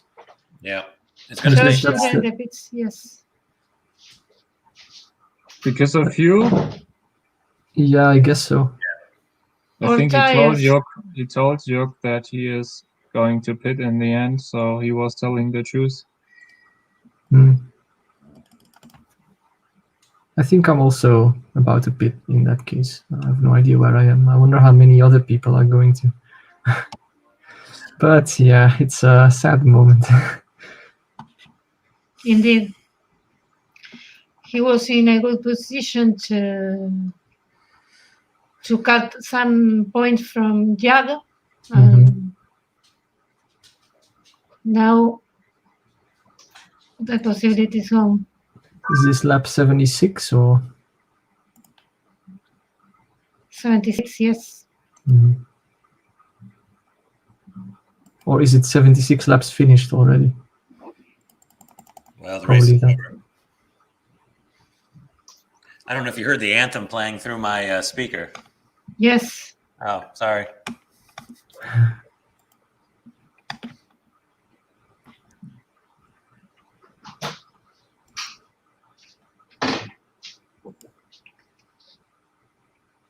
So Flo, you want to put the face again on the podium? No, I'm not.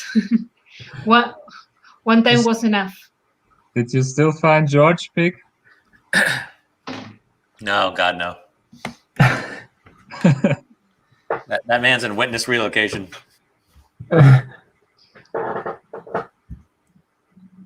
Where is your profile pic in GPRO made? It looks pretty windy. Mine, yeah, on the beach, literally on the beach. Did you got inspired by Michael Keeney's hair?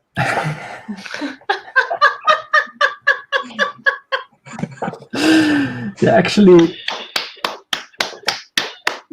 the picture was taken a few years before I rejoined the game, so yeah, maybe I kind of put it because the hair looks similar. I don't know. I used to have that as my Facebook profile picture as well, so I just took that because it's a silly photo. But I agree, there is some similarity in hairstyle to Michael Keeney, but except that in my case it's because of the wind. You were not nominated to Best Haircut last Oscar. That's unfair. Well, I won other things. Next year. Once they see this live stream, you'll get nominated.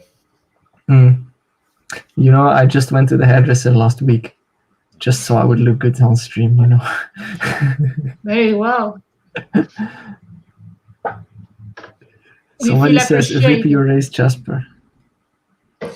Yes. I guess I'm in the pits.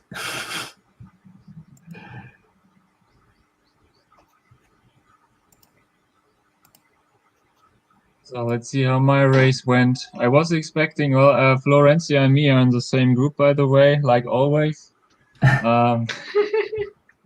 So let's check. I was expecting to smoke. For some reason, I didn't. I finished 5th, damn it. Looks like Jasper smoked. Really? Yeah. Huh. Not entirely expected, but not a shocker either. And Joachim didn't? Flo, how much CT were you using this race? 45.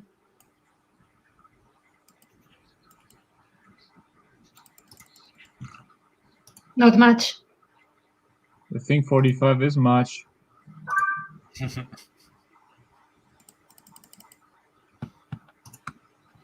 That's not a lot. Why do you ask? Everything that... This, curiosity. but this track is not high energy consumption, so 45 is... Yeah, but really... I don't want to promote. Oh, you want to copy my risks? No, if I copy your risk, then I promote. I don't want to promote. I don't know. Do you think anyone is promoting in our group? Except from Toto? I think Peter both might be going for it. No idea. Maybe Peter and no one else. Nick Sagaritis could be trying. Sagrakis? He always tries.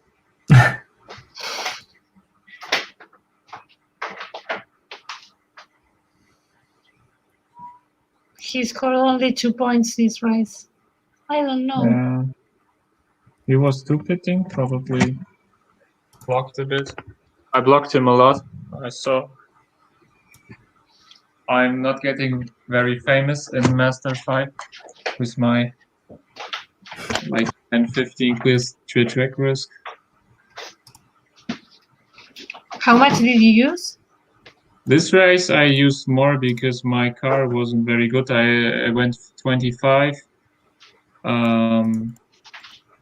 I think on the third race I was on 10, but when my match is worse, then I also go 50 or so. So I make sure to be consistent and trying to stay away from podiums. No, I'm needing more than that. What do you think of Jasper's proposal of promo sponsors expiring? I think it's actually the first proposal I read without a downside. I was surprised. Normally, when you give any idea in the forums, you're getting hunted out with forks.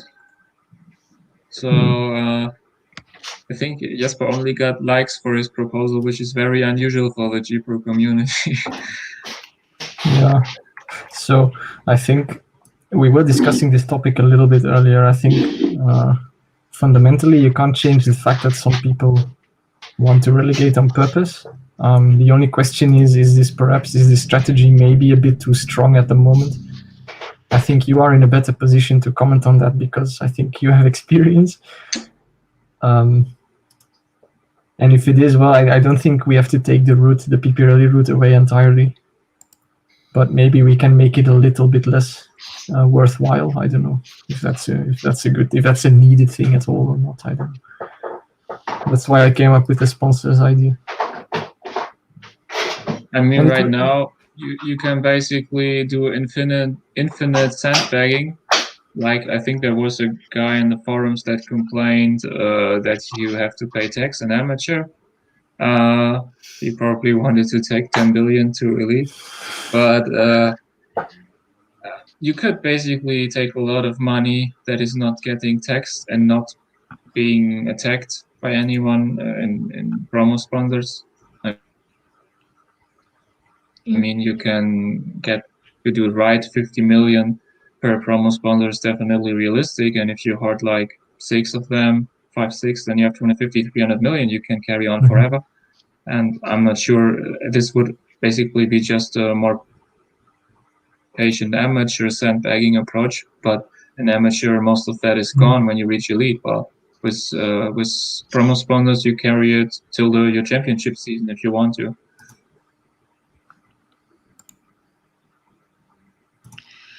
I'm not entirely sure how I feel about the proposition that Jasper made, because I feel that it will eventually hit the midfielders.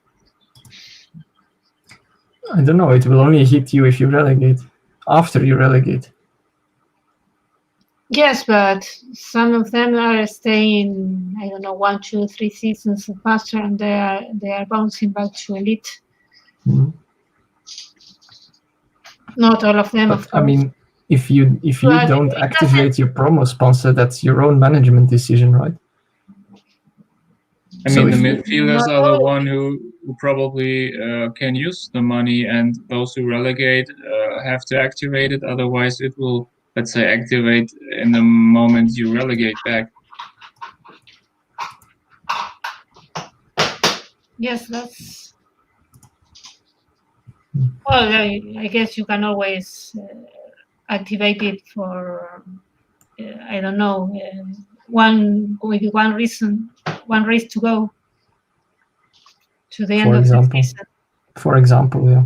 And then the money gets added to your bank balance and eventually taxed if you are really hoarding money a lot.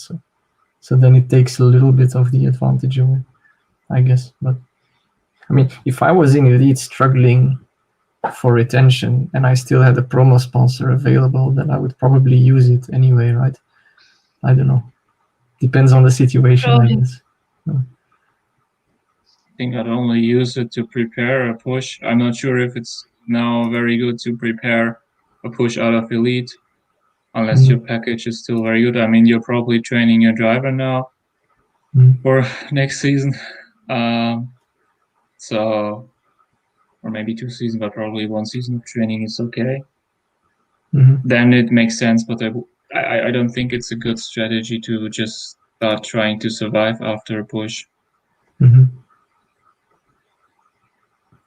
I mean, you push one time and probably still very, very good resources, and you have a driver that is cheap and good, so this is fine. But that's the main thing. if you're done with your driver, your stuff, and maybe in some seasons you have to adjust your car very heavily to the end of season tracks, like you did last season. You both were probably, well, the last 3 tracks were actually A, P, A handling. So probably you had to still distribute it, but if there is the last tracks, let's say it's handling focused, and then the next season starts with P or A, then it's very difficult to continue. Yeah, at the beginning of this season, there was some performance deficit to be paid due to last season downgrades, but yeah, that was fun. A few races ago, I said on our team chat, like, yeah, I can only go this much CT because my gearbox otherwise is going to smoke and I don't want to downgrade it too much. And George said, like, do you not have a level 7 gearbox? I said, no, George, I don't. I downgraded it for the final race last season. So yeah, it took a few races to recover the car to a normal shape, but it's fine now, I guess. But yeah, the reason why I'm still deciding to stay in elite is indeed, like you said, the driver is still there. He still has 2 seasons in him for affordable salary. So it would be, I think it's not time yet to let him go. I think I can. What's the salary right now? 1.8 million. Okay. But I think if you have a good driver, it's okay. And the reputation is still just at a level where it doesn't become too much yet. So it's just manageable for 1 more season or something, and then he will turn 35 after that. So. Milking the driver. Yeah, make him work. I've given him so much. I think your teammate Joachim got a nice driver. Good stats at age 27. I am jealous. I'm not gonna lie. That's exactly a driver I would love to sign for myself. I think it's a really, really good prospect. And also, I'm also a bit jealous too. Well, it was my own fault. Is Flo's teammate Wouter Teuben. he got also the perfect relegation driver, and I was on journey that day. Otherwise, I was going to drop a private offer for some surprise, but then I was on my way, and then Juk wrote me why I didn't offer, and I was like, oh. Well, my driver is not bad. He is very cheap. He's only 400,000, and he's okay, but he's lacking stamina a bit, and not sure. This is not so good. If you for master, it's okay, but in elite, it might get a bit difficult the first season. Which I think now is the crucial point with elite being quite strong, that you survive somehow the first season. What, Jan, according to you, what is the biggest advantage of planning a relegation on purpose from elite to I think master? the driver. Yeah, I think the best way to balance things would be not taking a driver down division. Could be. So just because that's interesting. I think because you have to think that it's basically almost impossible to train a driver. Well, I think you said you signed you in pro, but I think it's almost impossible to prepare them for master, because those drivers who have the perfect contribution to like Bauter's driver, they are going to be too expensive. If you get 12% increase each season, then when you push, they're going to be easily over 3 million or so. So basically you have to either go from amateur and train a driver from there, or you have to train a driver from elite, where it's still way below 160 overall. So there are not that many masters going for it, and you can form it for a season and take a driver that would be normally too weak, because you have the big advantage of not needing to care being one season clearly under overall, because this is really hard if your driver is underdeveloped.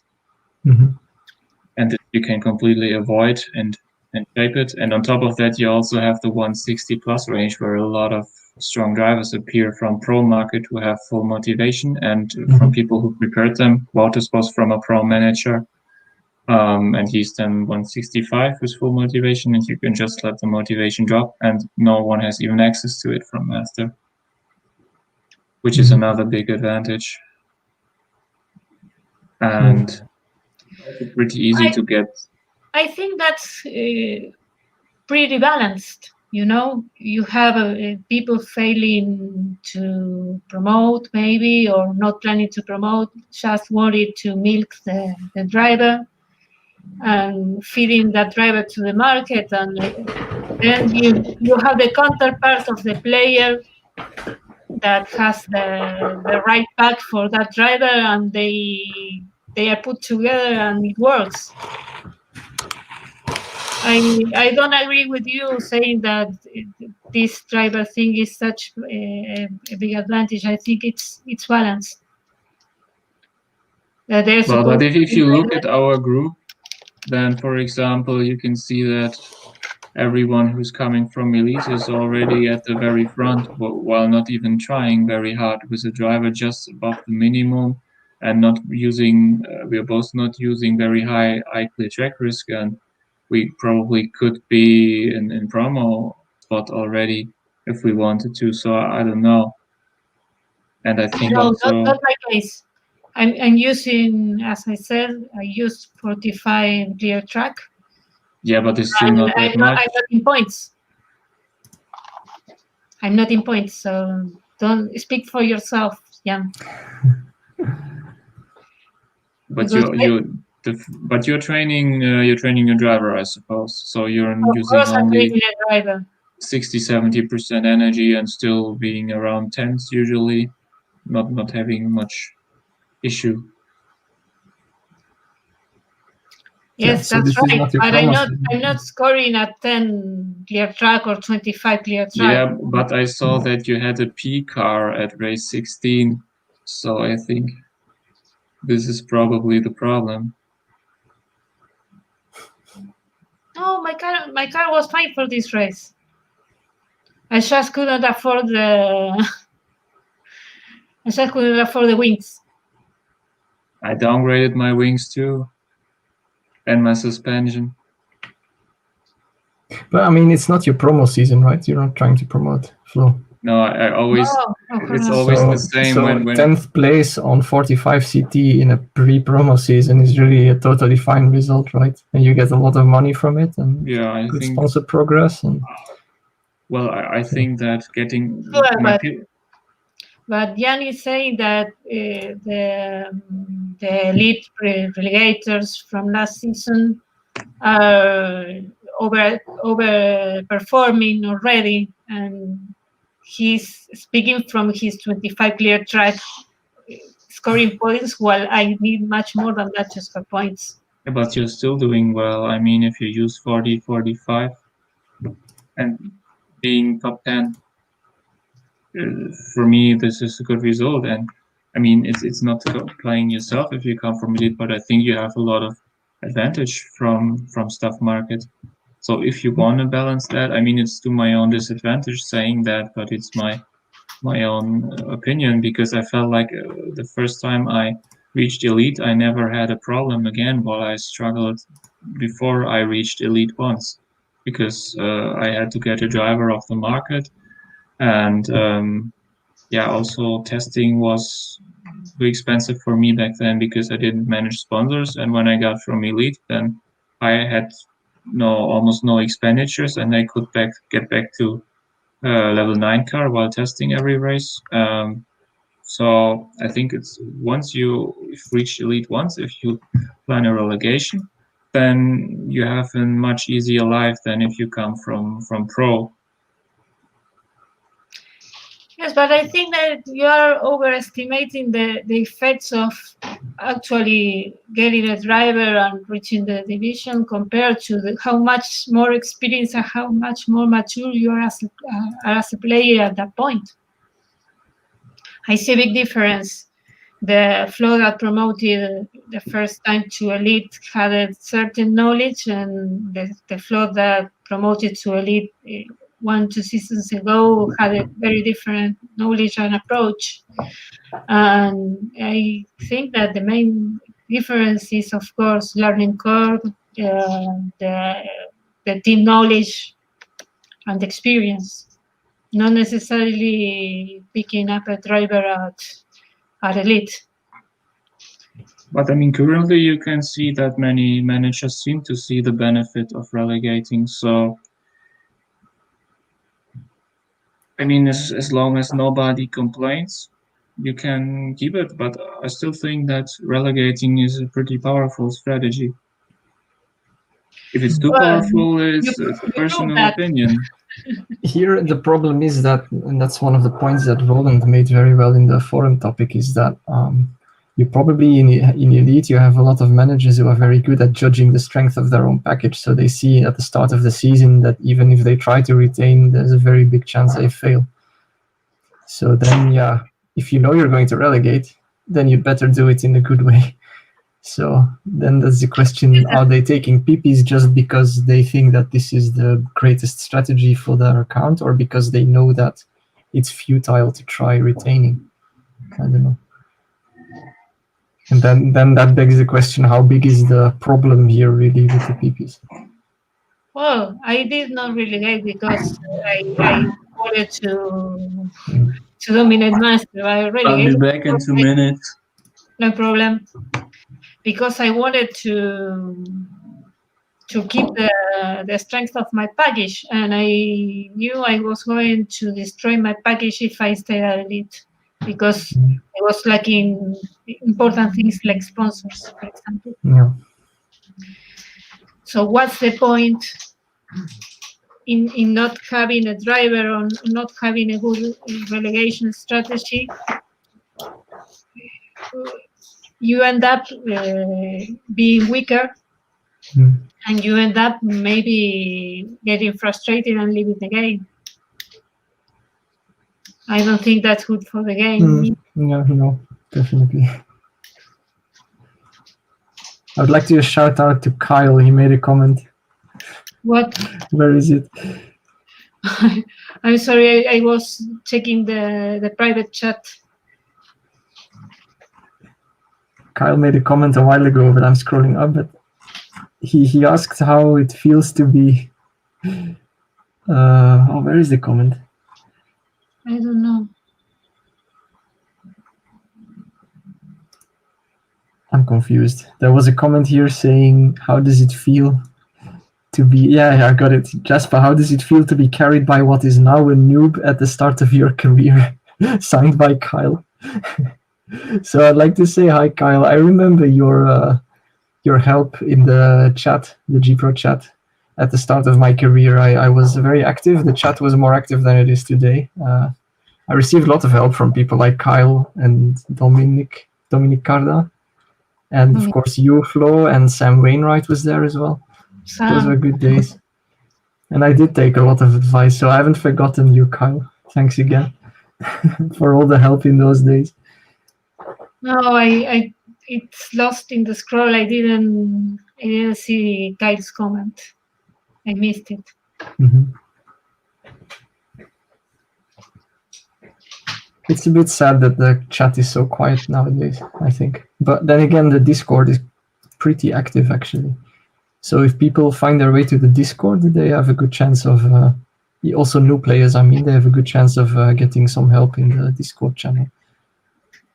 Yes, but I think that the on-site chat is a natural place for newbies. Definitely. So I always like to be there and meet the newbies, you know. It's important. Sure. I think Vlad needs to consider using Discord because, I mean, nowadays Discord is really the platform for chatting for gamers. And I think a lot of young people are on Discord. I don't know if there's a lot of companies have an official Discord channel, like all the big games. Is there a way to embed it to the site? I don't think so, no. No, that's but the point. Yeah, I know, and he's afraid that he doesn't get ad revenue, but yeah, on the other hand, he can actually get more traffic.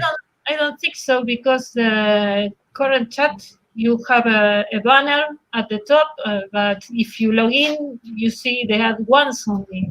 It's not the same that when you are navigating through the site, you change the page and you add notes. In this case, it's a fixed banner.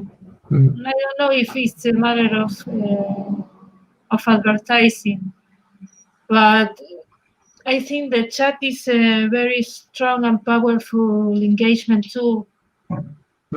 Yeah. And that is not being exploded the way it is. But if there's no way to embed the Discord chat to the site, it's unlikely to happen, you know. I don't know. I think that's probably an old-fashioned view by Vlad in that case, because any gaming site nowadays has a Discord channel.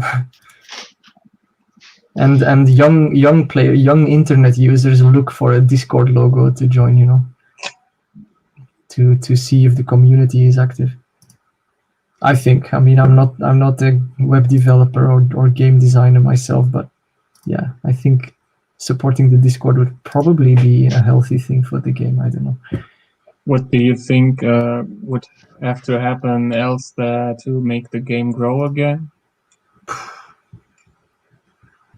I don't know. I don't know if growth is a realistic target, to be honest, because it's just the type of game. Text-based browser game is just not the most popular thing anymore nowadays. It's not iRacing, yeah. Yeah. But I think I said that before, that I'm not sure if those managers who stay in the game, who play successful, are the ones who are into Formula One and stuff like that. Might be the case, but in the end, you have to say that this game could be about horse racing, and you could basically exactly keep the game mechanics yourself. Because I mean, at the start of the stream, I mentioned F1 Rem, and one of the things that this crazy admin did was he copied the whole game and made a MotoGP version of it, and they ran in parallel to each other. It was completely the different game. exactly the different game. Just instead of cars, you had motorbikes. Your car setup parts were a bit different, but he even copy pasted the rules entirely. And whenever it said car, he did a Control F replace all with bike. Even if the rules had word like carried or something, then the car part of carried would read motorbike. So stupid. Just Yeah. You can make pretty much any version of this for fun. yeah. I didn't know about that. Thanks for sharing. Are you very interested in Formula One or motorsports? Yeah, quite. Yeah, I watched Formula One since I was 11, and I never stopped watching. Actually, it's the reason why I went into engineering was because I was very interested in the F1 technology, and I thought I could work on that myself, or I dreamed that I could work on that myself. Yeah, so yeah, I am. But you're right. The game itself, it's more about spreadsheets than it is about Formula One, of course. So. Is Yes. Roland interested in Formula One? He I comments have in no the idea. Formula One. Yeah, he comments in the Formula One topic on the forum. On a regular basis.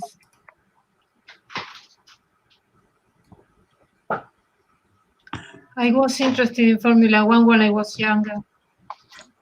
Lately, I don't follow them much. Yeah, for me, I also watched as a kid, but yeah, I watched the summaries on YouTube channel, but I wouldn't want to watch the whole race because only three things are certain. Mercedes won 2, Hamilton winning, and Tex and Vettel spinning. Poor Vettel.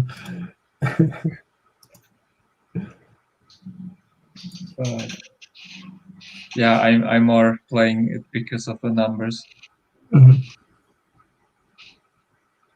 But you study sports, so that's not really into the nerdy stuff. Well, my main subject is physics, so. Okay. Yesterday I had a bigger exam in quantum mechanics. I'm a bit done because I procrastinated a bit too long. Started too late. That problem. And then I realized how much I'm still not knowing when I went through the last exam from the same prof that was 7 years ago. And it was like, you might take something similar. And it was the same actually.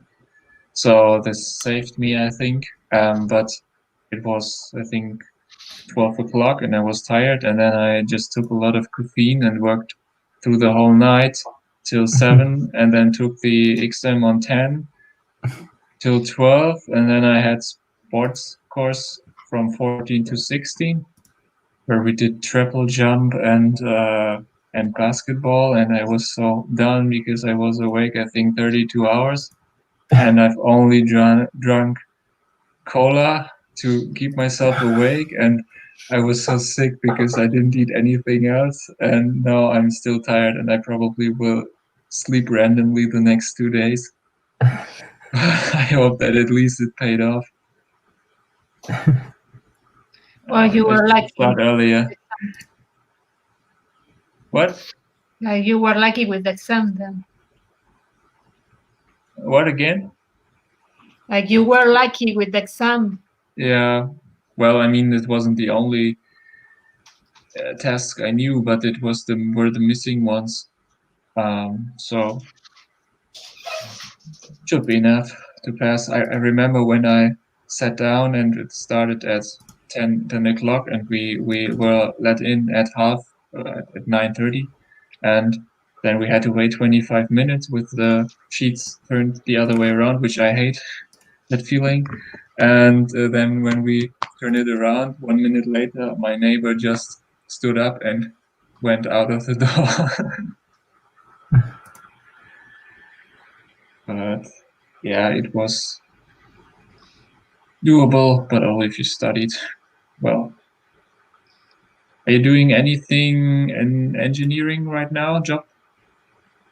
I'm looking for one. So if anyone here wants to hire an engineer who is GPRO champion, hit me up. No, but I would like to continue working in engineering here. But we're going into lockdown again soon, I think. So it's all a bit of a bad situation right now to be without a job. But I'm sure it will be fine someday. You could be an engineer on our team too. We don't pay, but you'd have a job. I already have that job at Malati, so. Does Malati pay you well? I won 25 supporter credits last season. 0.5. Game champion. I think that the hourly rate of that is not very great if you check how many hours I invested in that. Definitely under minimum wage. Well, at least I got it twice. Yeah. So I don't know. Let's see how many hours I have in the game. Do you know how much you have approximately? Yeah, it's more than 10,000. Whoa. But it's because like I have it open all day long, basically. It doesn't mean I'm actually like, because there's not that much you can do on the site. But it's open and I check like every once in a while you refresh to see if there's any forum messages or something. But I realized that you're always online in the chat. I have 2,700 hours. Mm-hmm. So this makes a wage of about 2 cents. Uh-huh. So mine must be like a quarter of a cent or something. Probably, yeah, could be. bit closer to 0.2. I have spent 15,000 hours in the site. I think I don't even live for that long. No, 20. I'm sorry, 15 forum posts, 15,000, 21,000 hours. Yeah, I surely don't live that long. Mm-hmm. And I used to you don't live that long. 15,000 hours, yeah. It's 3 hours. It's 3 years, but still 3 years of your life spent on GPRO is quite a lot. Yes, well, definitely. I used to spend a lot of time when I was community manager and I was in charge of approving accounts in some times of the day. So I was always online checking if you have new registrations to approve them. I don't think that you spent 3 full years in school, actually. And definitely not in university. You're also the kind of guy who skips the classes whenever it's possible, right? Yeah, I'm the phantom. I know that type of person. But I mean, in person. school I had to be. So I had to laugh a bit when now there is Corona and everybody is complaining that they can't be in university. And for me, it's like everything I wasn't like there usual. In the first place. but now I can officially not be there. And everything is online officially, which makes it easier because usually I have to bribe people to write everything down from those lectures and give it to me. But it's still, I mean, if I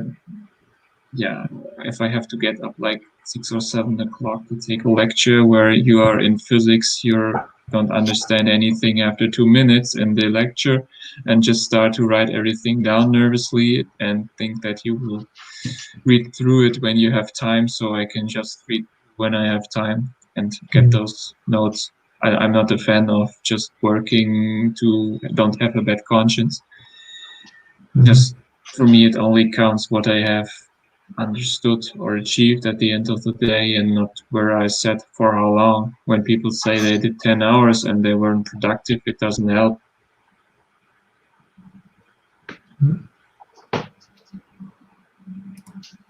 Well, I used to be a very good student when I was a student. I went to all classes all the time, but we had many professors that took attendance, you know. They checked if you were there or not, and in case you were not there, they didn't let you take the exam. It was a little bit Well, like I only have to participate in the sports courses, but at least this is the most fun part, so that's okay. you enjoy that.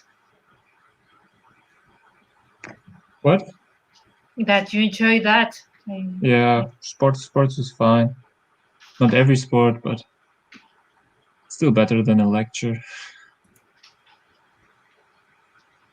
Well, guys, what do you say if we end the streaming here? All right. It was very are you nice to be here. available next week too? What? You said that Flo said that you're home alone for 2 weeks.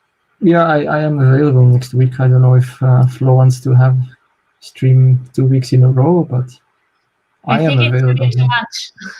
If we have Jasper. Oh. Well, people have seen my face now for more than 2 hours, so I don't know if they want more of it. I mean, especially Harsh doesn't like me. Hey, how come that? Why? Harsh was the one who was joking about all the bragging. So I think he's had enough. But Andreas Raman wants to. Harsh is annoying everyone. He has done that with Juk and me too. I wrote him in Telegram and to troll him, and I regret that because he was annoying me whenever I had a bad race. So he trolled you back tenfold. What? Oh, yeah. If you want to have another streaming, let me know. I might set it for you. As you noticed today, I had to leave at some points because of real life. The husband working here on my back, but it's doable. But I don't know if there will be people interested to listen to Jasper again. He told us lots of things that we wanted to know about him. Maybe if we can get some new questions for him. I don't know. Well, once I can be there, but yeah. You can be here. We'll think about it then. I think other people would like to join the stream as well. Andreas Raman has said he wants to. I think Roy Mitchell maybe wants to come as well. So yes. Well, I wanted this to be a special feature so we could ask you questions and get you talking. Okay, thank you. Jan, of course, is one of our hosts. Brad has helped with hosting in other occasions too. Mm-hmm. When Jan was not available, same as Patrick. Patrick, well, he wasn't present today, but Patrick also helped with hosting. Mm-hmm. But I wanted the streaming to be a feature. You know, that's why I did not invite more people. Mm-hmm. But maybe we can check if my devices are good enough to be a host myself. No, I can maybe give more flexibility. But I can do the technical hosting. That's not a problem. Okay. What I don't know is in the streaming because of the phone calls and stuff. Yeah. Mm-hmm. Well, I think I could be the host and ask the questions. That should be fine. to interrogate Jasper a bit. You're going to ask me exactly what my plan was for every race of last season, right? I tried to squeeze every bit of information. But I have one more question. Who do you think if this season George, where this last season you would be the favorite? Sorry, I don't understand the question. If this season George versus last season you, if you were in the same season going for it, who you say would be the favorite? I think that his driver is slightly stronger than yours, but your car was slightly better. I think my driver was slightly better than his. Okay, that was only overall wise. But George has stronger finances than I had. So it would be a battle of me with a slightly quicker driver versus him with more money to get more car pass. So it would be a very interesting battle. I don't know who would be stronger. Well, his driver is very good with energy, at least. I guess, I don't know. It would be close, probably. Hmm. Yuk versus you versus George versus Roland last season would be very interesting. Very, very close. That would be madness. But my impression from, I don't know Yuk's package, but I have the impression that Yuk is really, really, really strong. That's my impression, at least. Yeah, he struggles with energy. This is a problem. He is running, let's say, 20 less clear checkers than George all the time, and this makes it really hard. His driver is like rookie. I don't know, was Yug experimenting at the end of last season, or was he just genuinely running out of energy on plan? Like at Singapore, I think he really... No, this was like, he wasn't running that much CT. His driver was just completely terrible with energy. Okay. Because that was surprising. He was leading the race, I think, and then he collapsed entirely. I thought, is he experimenting, or did he forget to spa or something? But, no. I remember he was probably trying to find out how hard he can push this driver, so he would be prepared for it. So he would know what he can do this season. We have to put it that way. It's just always a bad surprise. Yeah, okay. But it's good to have it a few races before you're starting your title attempt. Yeah. So I wouldn't expect it that the two laps of rain saved Yuk. I thought that I screwed his strategy. Yeah. I haven't shown my face on our team chat yet during this race, but I'm kind of afraid to. I already have to apologize to my teammates because I'm sure I told them very often that it's absolutely not possible that it rains less than 3 laps. So everyone totally didn't say that. So if all the Malati members pitted in lap 76 today, then it's kind of my fault. So. But for your excuse, Roland also pitted in the last lap, and I think if Roland does a mistake, it's okay if you do it too. Thank you, Roland. Thank you for saving Jasper's ass. No, well, I feel for the entirety of the race. I didn't speculate, but I overfueled because I was starting on dry tires. Yeah. So we don't have those problems at Nuvolari because we always overfuel because our tool isn't accurate enough. It's on the higher side. So we should have a worse tool, just less accurate tool. A lap extra if you forget. I think one of the most accurate tools that we have is precisely the fuel one. I think fuel is actually pretty good, but we always have the tendency to put 5 liters extra. Somehow everyone feels more comfortable with that and nobody's really pushing the limits of saving 2 or 3 liters. So in such scenarios, it's not bad. I tend to overfuel 1 or 2 laps every race. Yeah. I try not to. I tend to overfuel 1 or 2. I overfuel considering that it was a full dry race, which almost was. I overfueled 2 laps this race. But I'm precisely afraid to have a situation like yours, Jasper.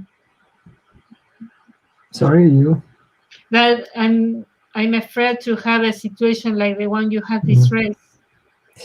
Yeah, my fault. It also, our team has a few members who really enjoy the accuracy of the tool, so they really push it to the limit. George is one of those people, but myself too as well, actually. But that also leads to human errors because sometimes sometimes a Malati member pits in the final lap just because they set the boost lap in the wrong spot, and then they run out of fuel because of that, etc. So it's actually this using these tight margins is actually, I don't know, it's probably costing us quite a bit. If you look over the several seasons, how many people have pitted in the final lap just because it is human error because they set the boost laps wrong, but yeah, if you just put one lap extra fuel, you would avoid all that trouble. So I don't know. Maybe we need to change our policy here a bit. I don't know.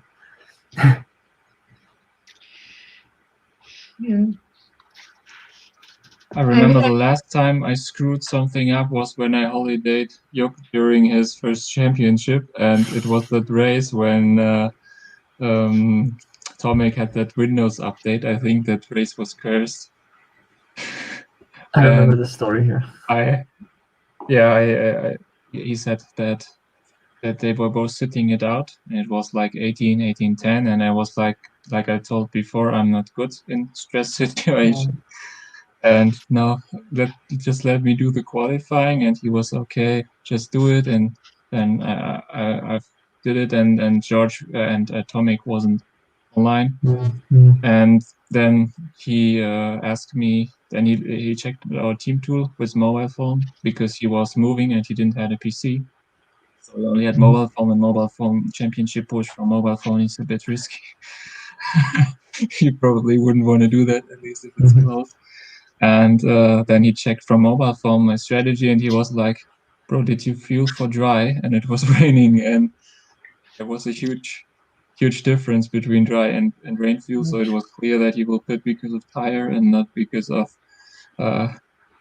rain. And and those rain tires, they take forever before they are worn out. So you have so many laps on one time. Then I felt really bad, and then we discussed that we'll put the 9 boost laps in the wobbling stint to compensate the problems a little bit, the losses. And then at 18:15, Tomek came online. At 18:20, he was offline again, but he didn't qualify. And we were like, what is he doing? Is he checking the team tool?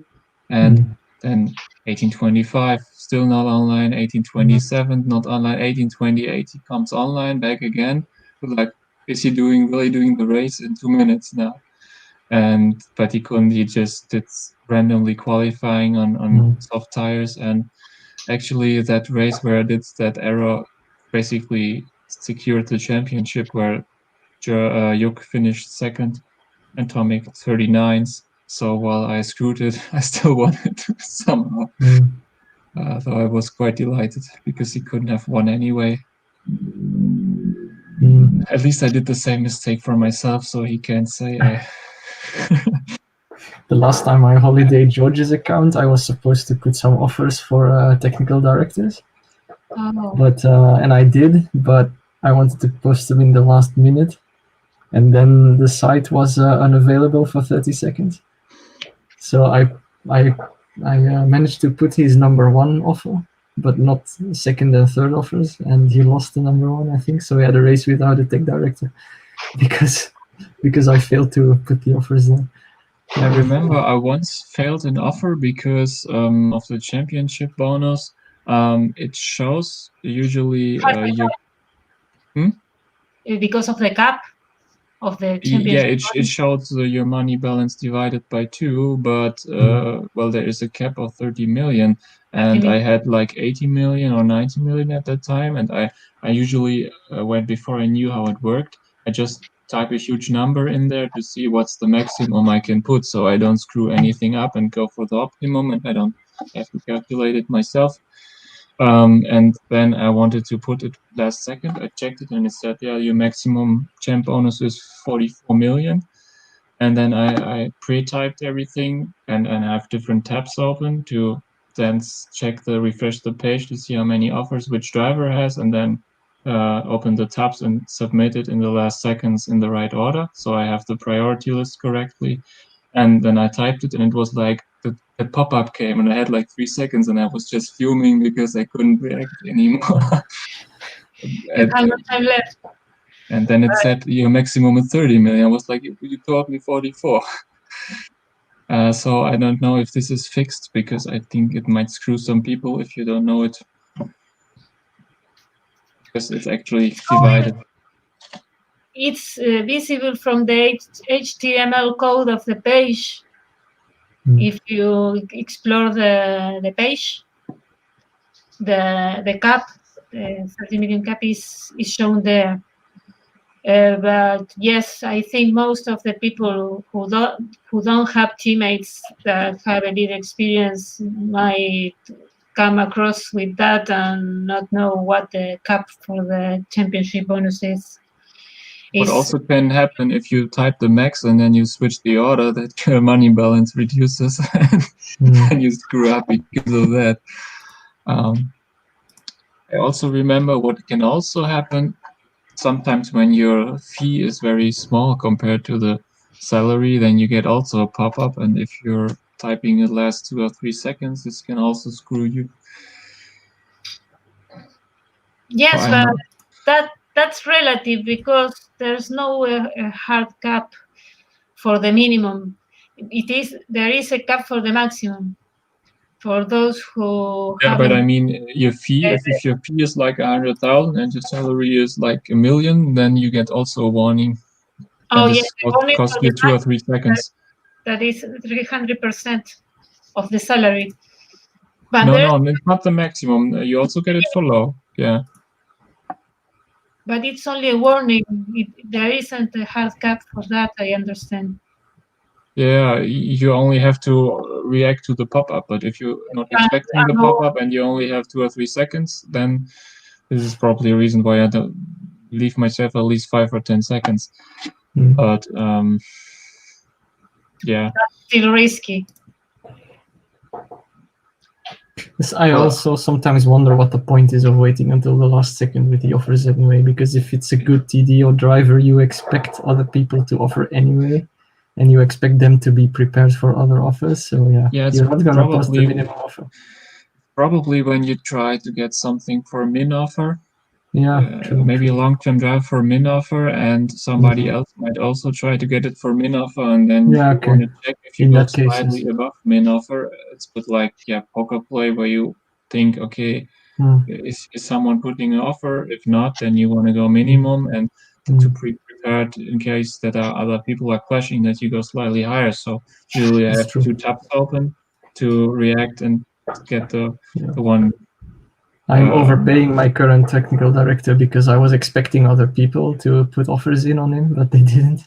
So yeah, in that case, maybe I would have been better off.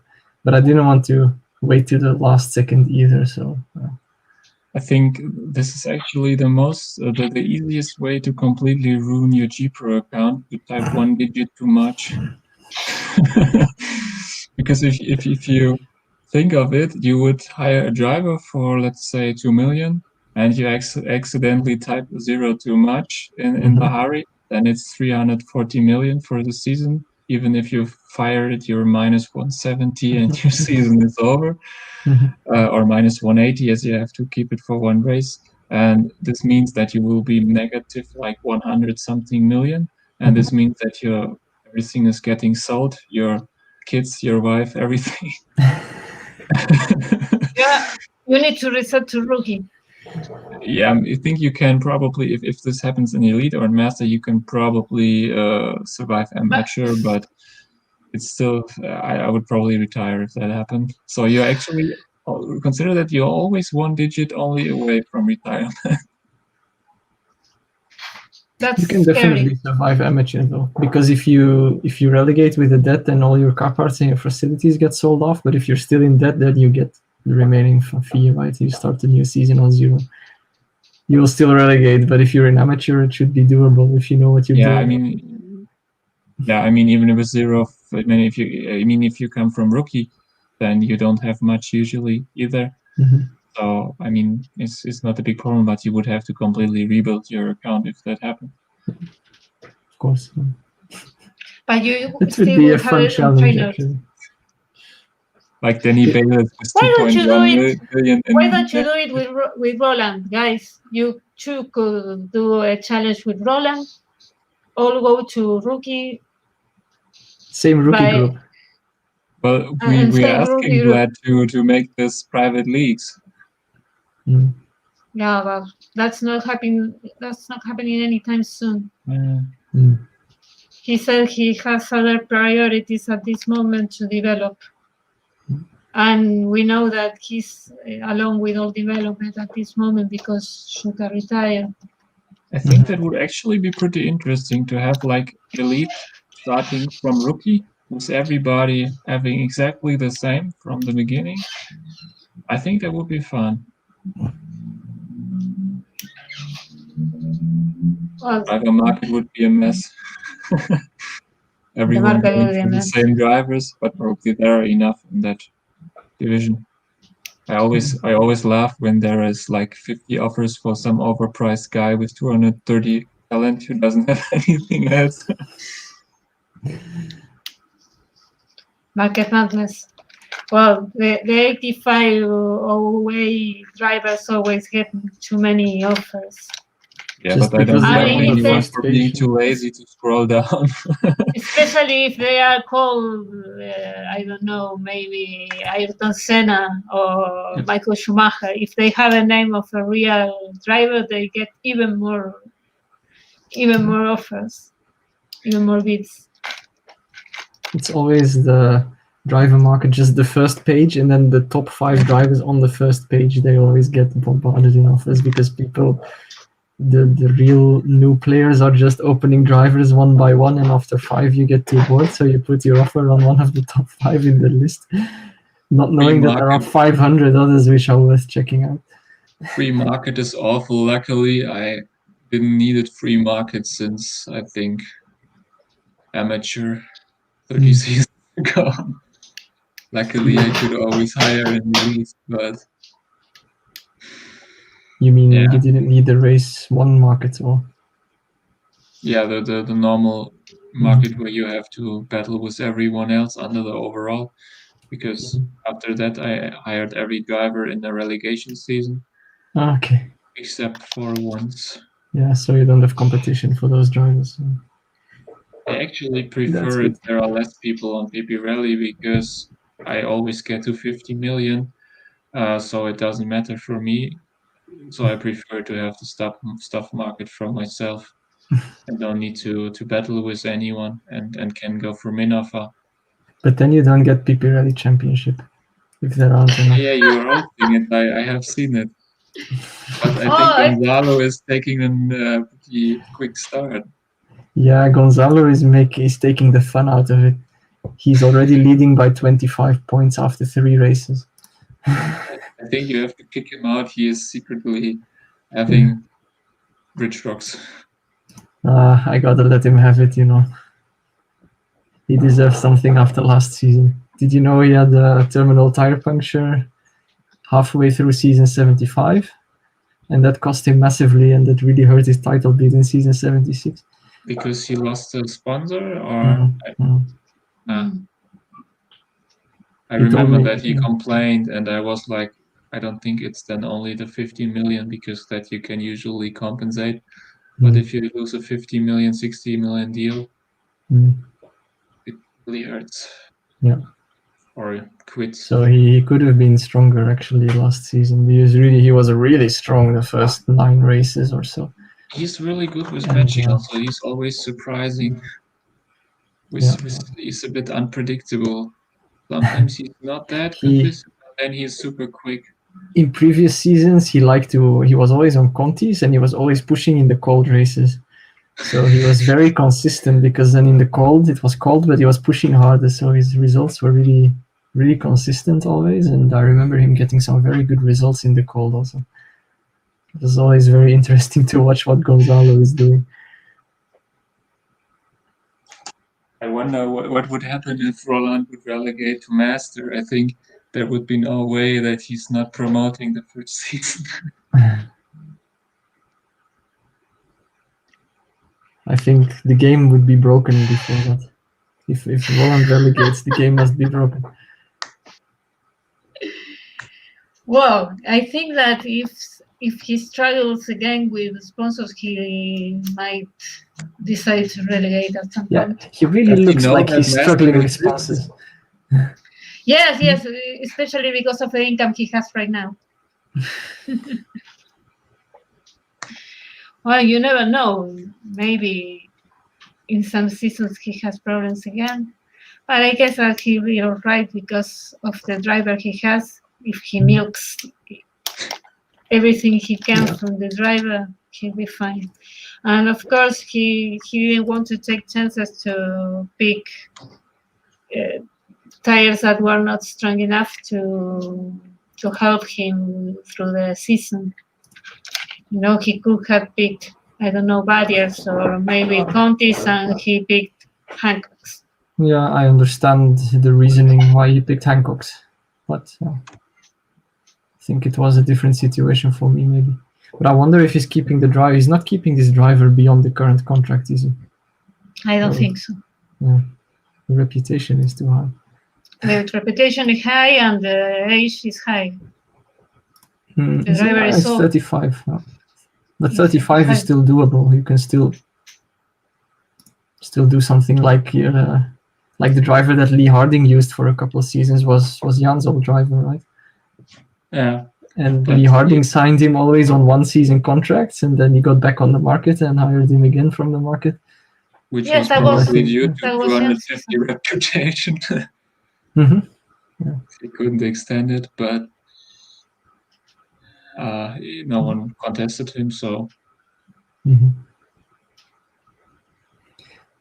All right, shall we finish or? I don't know. I'm always trying to finish, and Jan always keeps talking. You know, it's a Last vice time you of kept him. talking. You keep talking. I accuse you. Now you're both keeping talking just by accusing each other. This happened last streaming too. I know, I watched it. Oh yes, you joined towards the end because of the race was already over. We kept talking for 1 hour after the race finished, but we had some downtime on the side. So. Wow. Yeah, but we're also running up to 1 hour now. You know, I think the race already finished an hour ago, or more than an hour ago. I don't know if anyone's still watching. I still blame Jan. Well, yes, we are going to finish it now. Good night to everyone. Well, thank you, Flo, for hosting. It was fun being part of it. And maybe see you again soon. Thank you for accepting the invitation, Jasper. My pleasure. Thank you. Long live the champion. Long live the champion. Good night, everyone. Bye.